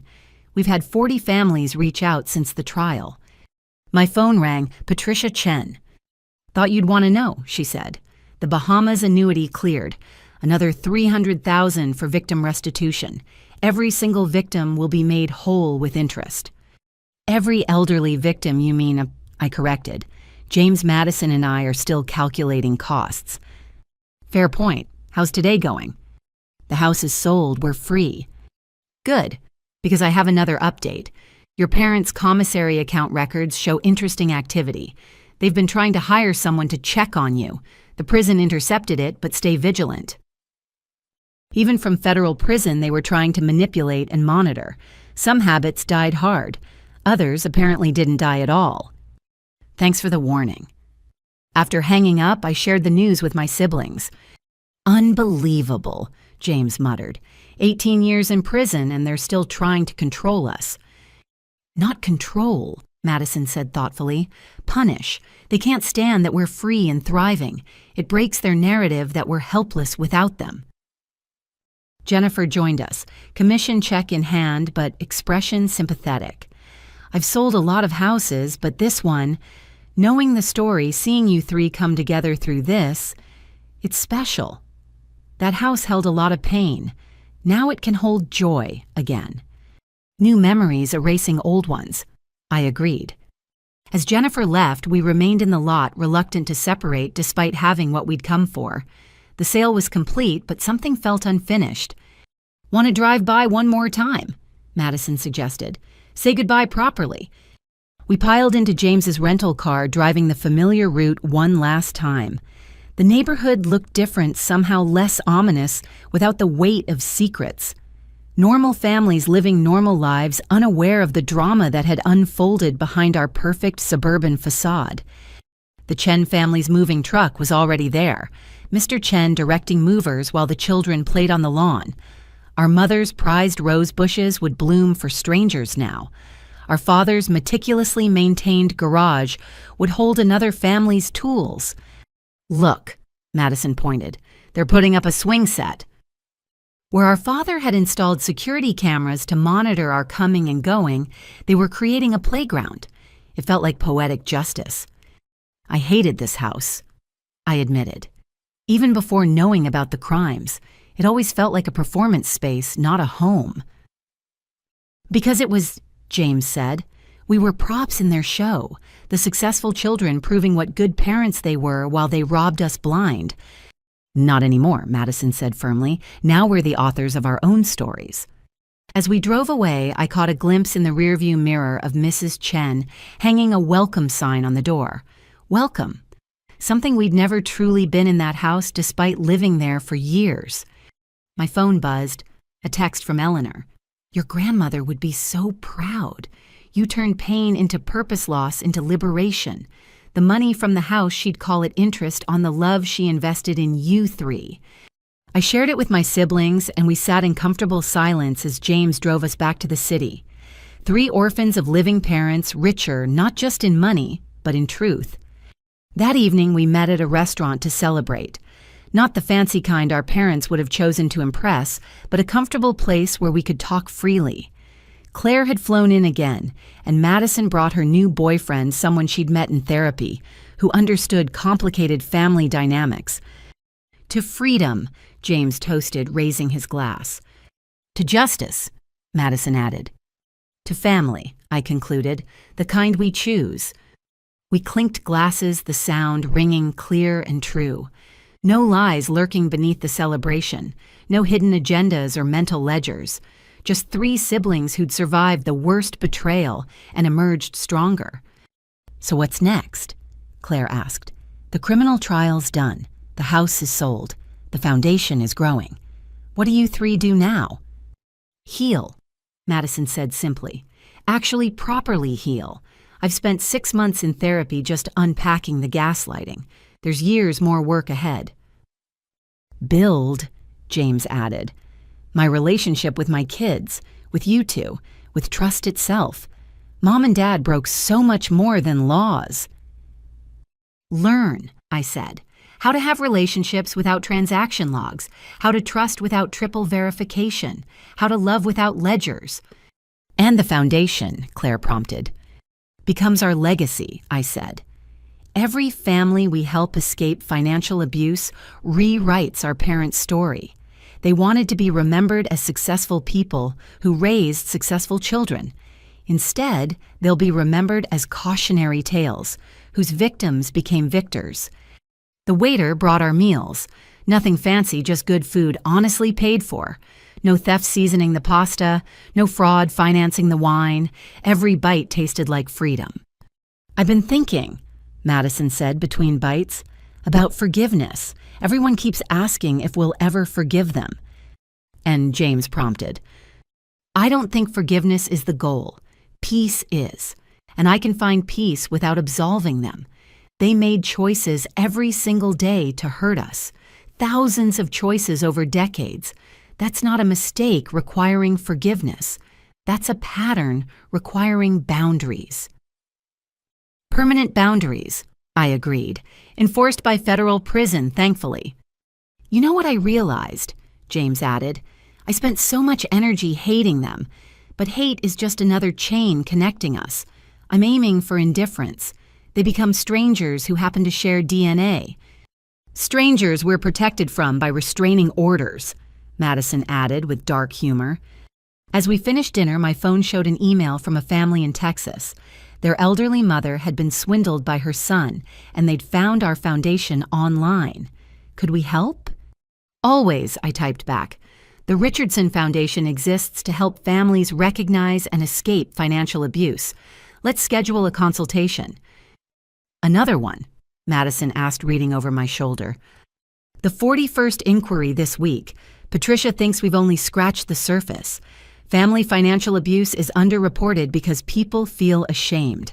Our visibility is changing that. From victims to advocates, James mused. Mom always said we'd make her proud someday, just not how she imagined. We laughed at the irony.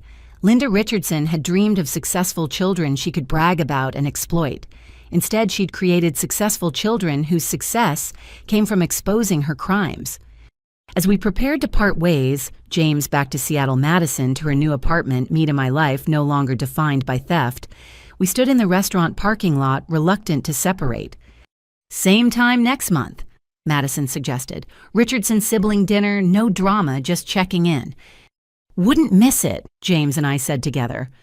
We hugged goodbye, real embraces, free of manipulation or agenda. Just love between siblings who'd found their way back to each other through the ruins of parental betrayal. Driving home, I passed through our old neighborhood one last time. The Chen house, I couldn't think of it as ours anymore, glowed with warm light. Children's shadows played against curtains. Normal family life happening in rooms that had hosted so much deception. The sale money sat heavy in my bank account. Not stolen this time, but earned through surviving. Through speaking truth. Through refusing to let criminals who happened to be parents continue their theft unchallenged. Tomorrow I'd put an offer on a small house across town. Nothing fancy, but mine. Purchased with clean money and clear conscience. Tonight I'd sleep peacefully, knowing the house of lies had been sold to people who'd fill it with truth. The Richardsons who'd built that house on a foundation of fraud were in federal prison, and that made all the difference.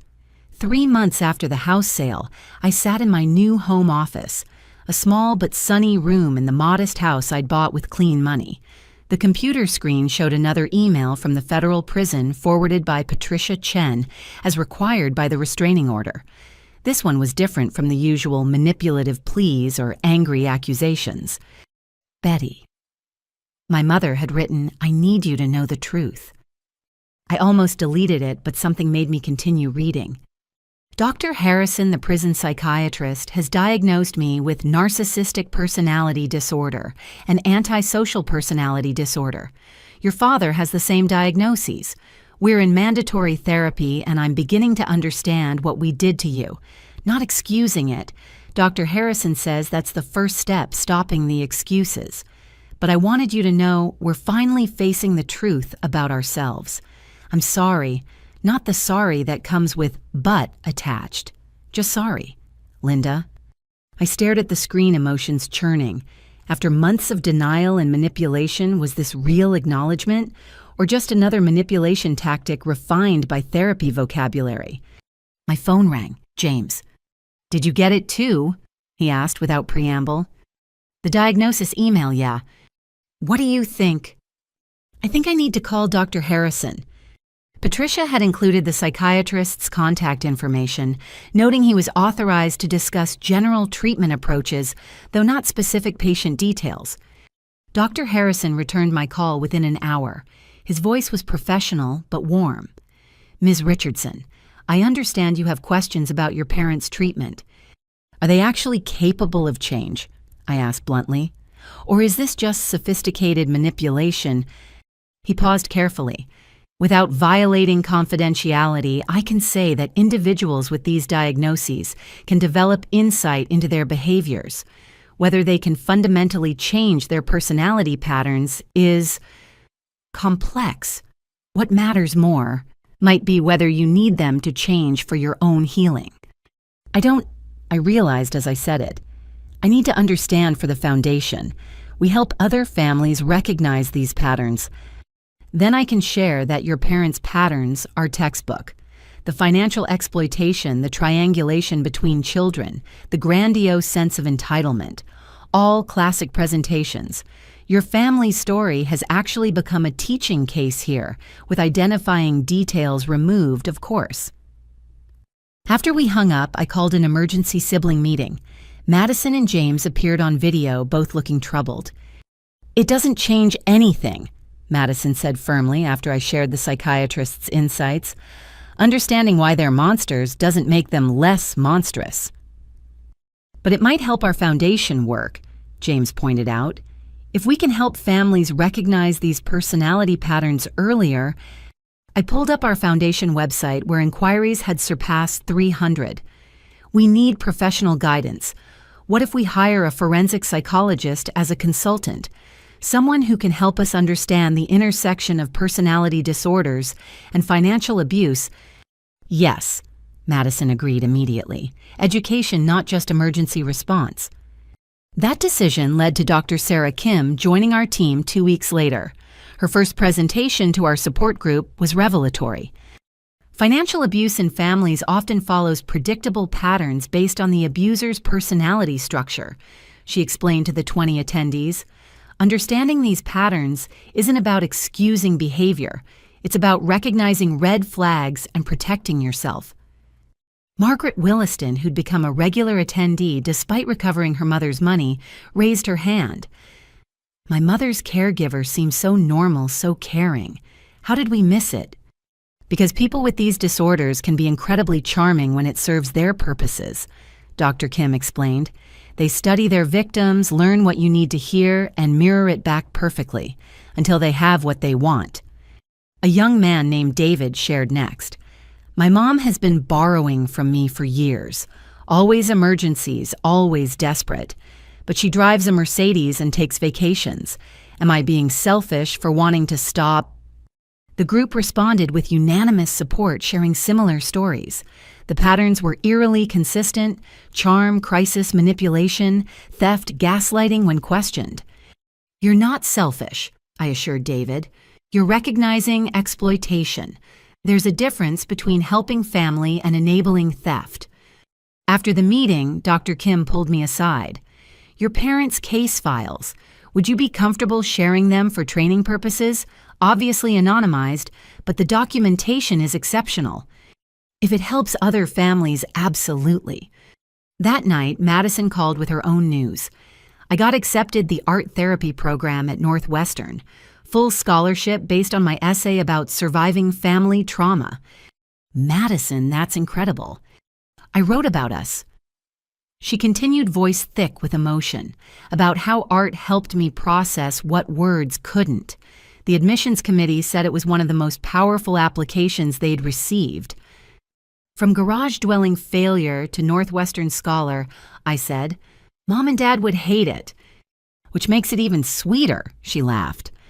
James had news too when we conferenced him in. "The foundation's getting national attention. CNN wants to do a feature on financial abuse within families. Are we ready for that level of exposure?" I thought about the 300 families who'd already reached out, the support group spreading to other cities, the victim who'd thanked us for giving her courage to file charges against her son. We're ready. Our parents wanted to be famous for their success. Let them be infamous for their crimes instead. The CNN interview aired 2 weeks later. The reporter, a seasoned financial crimes journalist, didn't pull punches. "Your parents stole millions and are serving 18 years in federal prison. How do you reconcile that with them being the people who raised you?" "We don't," Madison answered.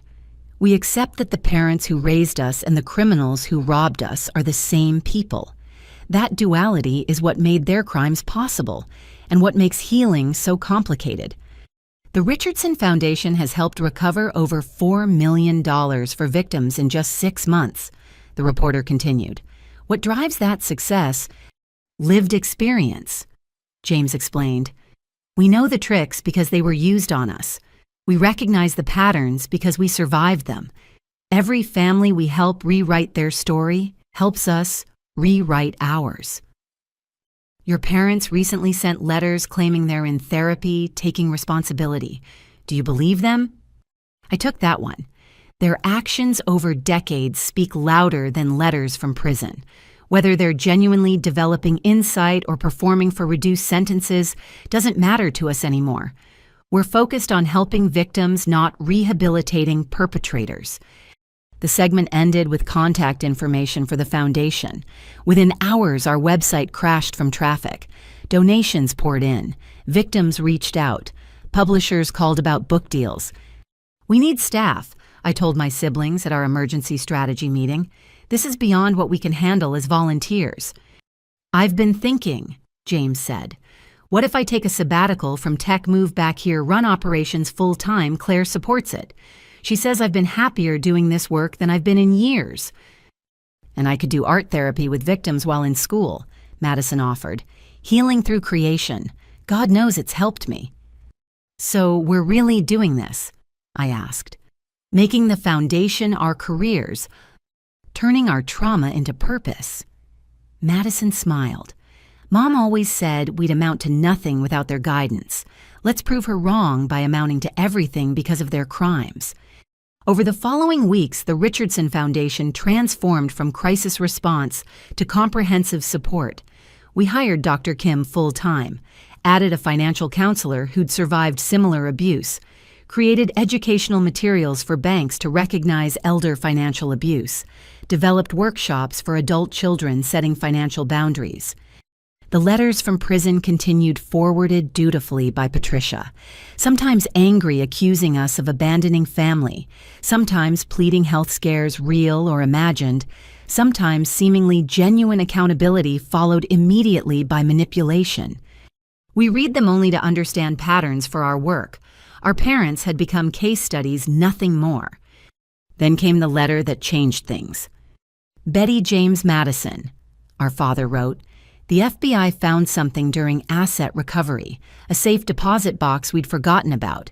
Inside were letters from your grandmother to you three meant to be given on your 30th birthdays. Also her real jewelry, not what we showed you before. The FBI will release these personal items to you. I know you hate us, and you should, but please don't reject her love because of our crimes. She saw through us long before you did. Read her letters. Robert." The FBI confirmed the box's existence. 2 weeks later, we sat in Patricia's office as she produced 3 yellowed envelopes and a jewelry box. "Your grandmother wrote these 15 years ago," Patricia explained. "The jewelry is all there. Engagement ring, anniversary, pearls, her mother's brooch. Worth about $50,000, but I suspect the sentimental value is higher." With shaking hands, I opened my envelope. "My dearest Betty," Grandma's handwriting began. "If you're reading this, I'm gone and you're 30, or circumstances have delivered this early. I pray your parents honored my wishes, but I fear they won't. You have my backbone, dear one. Use it. Stand tall against anyone who would diminish you, even if they share your blood. The money I left is just paper. The strength I leave you is steel. Trust yourself. Question everyone else. And know that love doesn't keep score. If someone's counting what you owe them, they're not loving you. All my love, Grandma." Through tears, I looked at my siblings. Madison was sobbing over her letter. James held his like a lifeline. "She knew," Madison whispered. "She tried to warn us." "And protect us," James added, "even from beyond." The jewelry box held treasures our parents had hidden while claiming them lost. I lifted out the pearl necklace, remembering Grandma wearing it to church every Sunday. "These should be displayed at the foundation," Madison suggested. "Reminders that love doesn't steal, it protects." Her final gift, I agreed. Truth even they couldn't destroy? We created a memorial wall at the foundation office displaying Grandma's photo and a plaque in memory of Ethel Richardson, who saw the truth and tried to protect her grandchildren. Her legacy lives in every family we help find freedom. The reckoning continued beyond our family. The elderly victims formed their own support group. Several faced similar revelations. The charming helpers who'd robbed them had personality disorders that made empathy impossible. Understanding didn't erase violation, but it helped explain how they'd been fooled. 6 months into our parents' sentences, we received notice of a prison disciplinary hearing. They'd been caught trying to run a commissary lending scheme, charging fellow inmates interest on small loans. Even in prison, they can't stop exploiting people, James marveled. It's actually impressive in its consistency. Leopards and spots, Madison said. At least they're only harming other criminals now. But the real reckoning came when David, the young man from our first support group, called with an update. He'd set boundaries with his mother, stopped the financial bleeding, and started therapy. She raged at first, he reported. Said I'd regret abandoning family. But you know what? I don't regret it. I regret waiting so long. Thank you for showing me it was okay to protect myself. Stories like David's multiplied. Families recognizing abuse, victims finding strength, patterns breaking before another generation suffered. One evening, as I prepared for another support group, Eleanor called. I visited their graves today, she said, meaning my grandparents. Told them what you three have accomplished, how you turned poison into medicine for others. Ethel would be so proud, dear. So would Harold. You've given their deaths meaning by helping others live free. That night's support group was our largest yet. 30 people in various stages of recognition and recovery. As I opened the meeting, I looked at the faces gathered. Each represented a family touched by financial abuse, each a story of trust, betrayed, and hopefully rebuilt. Welcome to the Richardson Foundation Support Group, I began. We're here because family isn't always safe, love isn't always pure, and sometimes the people who should protect us become predators instead. But we're also here because victims can become victors, wounds can become wisdom, and the families we build can be stronger than the ones we're born into. My name is Betty, and my parents stole $47,000 from me while telling me they loved me. But that's not where my story ends. It's where my real story begins. One by one, others shared. The reckoning continued, not just for our parents serving their sentences, but for every family finding courage to speak truth about financial abuse. The Foundation's mission statement, written in consultation with all 3 siblings, hung on the wall, transforming family financial abuse from shameful secret to recognized crime. Because love doesn't steal, and theft isn't love no matter what DNA says. Our parents had taught us everything about money except how to protect it from them. Now we taught others what they'd refused to, that boundaries weren't betrayal, that questioning wasn't disrespect, and that family who truly loved you wanted you to thrive, not just survive as their financial host. The reckoning was ongoing. Every family helped, every pattern recognized, every victim empowered, rewrote our parents' legacy. They'd wanted to be remembered as successful parents who raised successful children. Instead, they'd be remembered as cautionary tales whose greatest accomplishment was creating the children strong enough to stop them. And we were okay with that. More than okay. We were free. 1 year later, I stood before a packed auditorium at the National Conference on Financial Crimes. The PowerPoint behind me showed a simple statistic. The Richardson Foundation 1247 families helped 18.6 million recovered, zero regrets. Today marks exactly 1 year since my siblings and I discovered our parents had stolen our identities, inheritance, and trust. I began. 1 year since a $22,000 credit card charge for my sister's Aspen trip revealed decades of systematic fraud. 1 year since we chose truth over the comfort of lies. In the front row sat James and Madison, now full-time foundation directors. Beside them, Dr. Kim and our growing team of counselors, lawyers, and advocates. Throughout the audience were prosecutors, social workers, and family members seeking answers. People often ask if we regret sending our parents to federal prison. The answer is complex but clear. We regret that they chose crime over love. We regret the years lost to their manipulation. But we don't regret choosing justice. Here's why. I clicked to the next slide photos from our support groups across 12 cities. Every week we meet families devastated by financial abuse from those they trusted most. The patterns are heartbreakingly consistent. The charming parent who borrows just this once. The crisis that demands immediate help. the guilt when questions arise, the gaslighting when boundaries are suggested, the escalation when victims resist. But here's what our parents never understood: their greatest theft wasn't money. It was truth. They stole our reality, making us question our own perceptions. They stole our relationships, turning siblings against each other. They stole our security, creating anxiety that outlasts any financial recovery. I paused, making eye contact with familiar faces in the audience. Margaret Williston, now a foundation board member.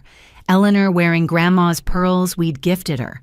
David free from his mother's exploitation and mentoring other victims. The Richardson Foundation exists because we learned a hard truth. Family financial abuse thrives in silence and shame. Victims blame themselves. How could I not see it? Why didn't I stop it sooner? What kind of person prosecutes their own parents? I'll tell you what kind: the kind who recognizes that love doesn't steal and theft isn't love. The kind who understands that DNA doesn't grant license for exploitation. The kind who knows that protecting future victims matters more than protecting family reputation. Madison took the stage next to her art therapy program, having evolved into a cornerstone of our healing approach. I spent 25 years believing I was a failure, she shared, living in my parents' garage, financially dependent, emotionally stunted. Through art therapy, I discovered the truth: I wasn't failing. I was being failed, systematically, deliberately, by the people who should have wanted my success most. She showed slides of artwork from our programs, abstract representations of betrayal transforming into images of strength. Financial abuse leaves invisible scars. Traditional therapy helps, but sometimes words aren't enough. Through creative expression, victims process trauma that logical thought can't touch. They paint their anger, sculpt their boundaries, draw their freedom. Our parents saw us as ATMs with pulses. Through art, victims reclaim their humanity. They're not just recovering money, they're recovering themselves. James followed, presenting the operational success that had attracted national attention. In 1 year, we've grown from 3 angry siblings to 43 staff members across 15 locations. We've partnered with major banks to identify elder financial abuse. We've trained over 3,000 social workers to recognize warning signs. We've created the first national database of family financial fraud patterns. His slides showed our screening tools now used by financial institutions nationwide. But our greatest achievement isn't operational, it's cultural. We've begun changing the conversation around family financial abuse. It's not a private family matter, it's a crime. It's not ungrateful children overreacting. It's victims seeking justice. It's not about choosing money over family, it's about choosing truth over exploitation. Dr. Kim presented the psychological framework we'd developed, identifying 5 stages of recognition and recovery. Confusion when patterns don't match. Denial because family couldn't possibly. Anger at the betrayal discovered. Grief for the family imagined. And finally, acceptance and action. Understanding these stages helps victims navigate their journey without getting stuck in self-blame. Then came the surprise. Patricia Chen, now a federal judge, had flown in for a special announcement. The Richardson Foundation's work has led to federal legislation. I'm proud to introduce the Family Financial Protection Act. This bill would create specific penalties for family financial abuse mandate, reporting by financial institutions, and fund recovery programs nationally. The audience erupted in applause. Madison grabbed my hand, tears streaming. James stood stoically, but I saw his shoulders shaking with emotion. Your parents' crimes, Judge Chen continued, have sparked the largest reform in family financial crime prevention in decades. Their legacy isn't what they stole. It's what you've built from the ashes of their greed. During the break, attendees shared their stories. A woman whose brother drained their parents' retirement. A man whose daughter stole his identity for luxury purchases. A couple discovering their son had been siphoning funds while claiming unemployment. Each story reinforced why our work mattered. Family financial abuse wasn't rare. It was underreported, underrecognized, and devastating. The afternoon panel featured recovered victims sharing their journeys. Margaret Williston spoke eloquently about her mother's final years, tainted by theft but vindicated by justice. David detailed setting boundaries with his exploitative mother and the freedom that followed. Others shared through tears and triumph. As the conference concluded, I returned to the podium for closing remarks. A year ago, I thought my story ended with discovery of my parents' crimes. I was wrong. That was just the beginning. The real story is what we choose to do with our pain. Do we let it define us or refine us? Do we hide in shame or shine light for others? Our parents taught us 3 crucial lessons, though not the ones they intended. First, trust but verify. Love doesn't mean blind faith. Second, boundaries aren't betrayal. Protecting yourself isn't selfish. Third, chosen family. The bonds we build through mutual respect can heal wounds blood family created. I looked at my siblings, my chosen family expanded beyond biology. To those still trapped in family financial abuse, you're not alone. Your confusion is valid. Your anger is justified. Your desire for freedom is not ungrateful. It's human. Resources exist. Support awaits. The path out is real. To those who say we should have handled this, privately kept family business within family, our parents' 26 victims deserved public justice. Future victims deserve public warning. And we deserve to reclaim our truth publicly after years of private lies. Our foundation's motto is simple: love doesn't steal. If someone claims to love you while taking from you, question the love, not your worth. You deserve relationships that build, not bankrupt. Family that supports, not siphons. Love that gives, not just takes. As applause thundered through the auditorium, I thought about our parents in federal prison. Recent letters suggested genuine introspection mixed with familiar manipulation. They'd never fully change. Personality disorders that deep rarely transformed. But we had changed. From victims to advocates, from isolated to united, from ashamed to empowered.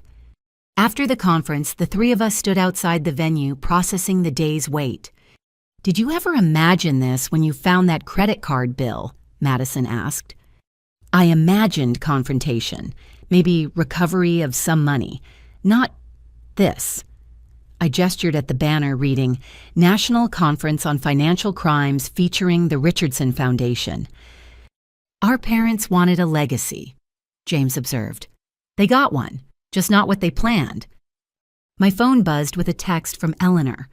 "Watch the live stream. Ethel is dancing in heaven. You 3 have honored her memory beautifully."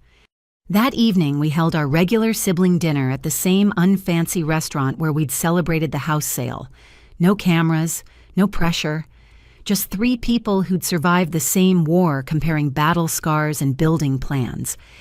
"What's next?" Madison asked over dessert. "Federal legislation, national recognition, international inquiries. Where do we go from here?" "Forward," James said simply. "One family at a time, one truth at a time. Until family financial abuse is as recognized as any other form of abuse," I added. "Until victims know they're not crazy, ungrateful, or alone." We raised our glasses in our traditional toast to freedom, to justice, to family we choose. Later, alone in my study, I opened my laptop to write our weekly foundation newsletter. The cursor blinked, waiting for wisdom I wasn't sure I possessed. Then I remembered why we started this. Not for recognition or revenge, but for the email that arrived daily.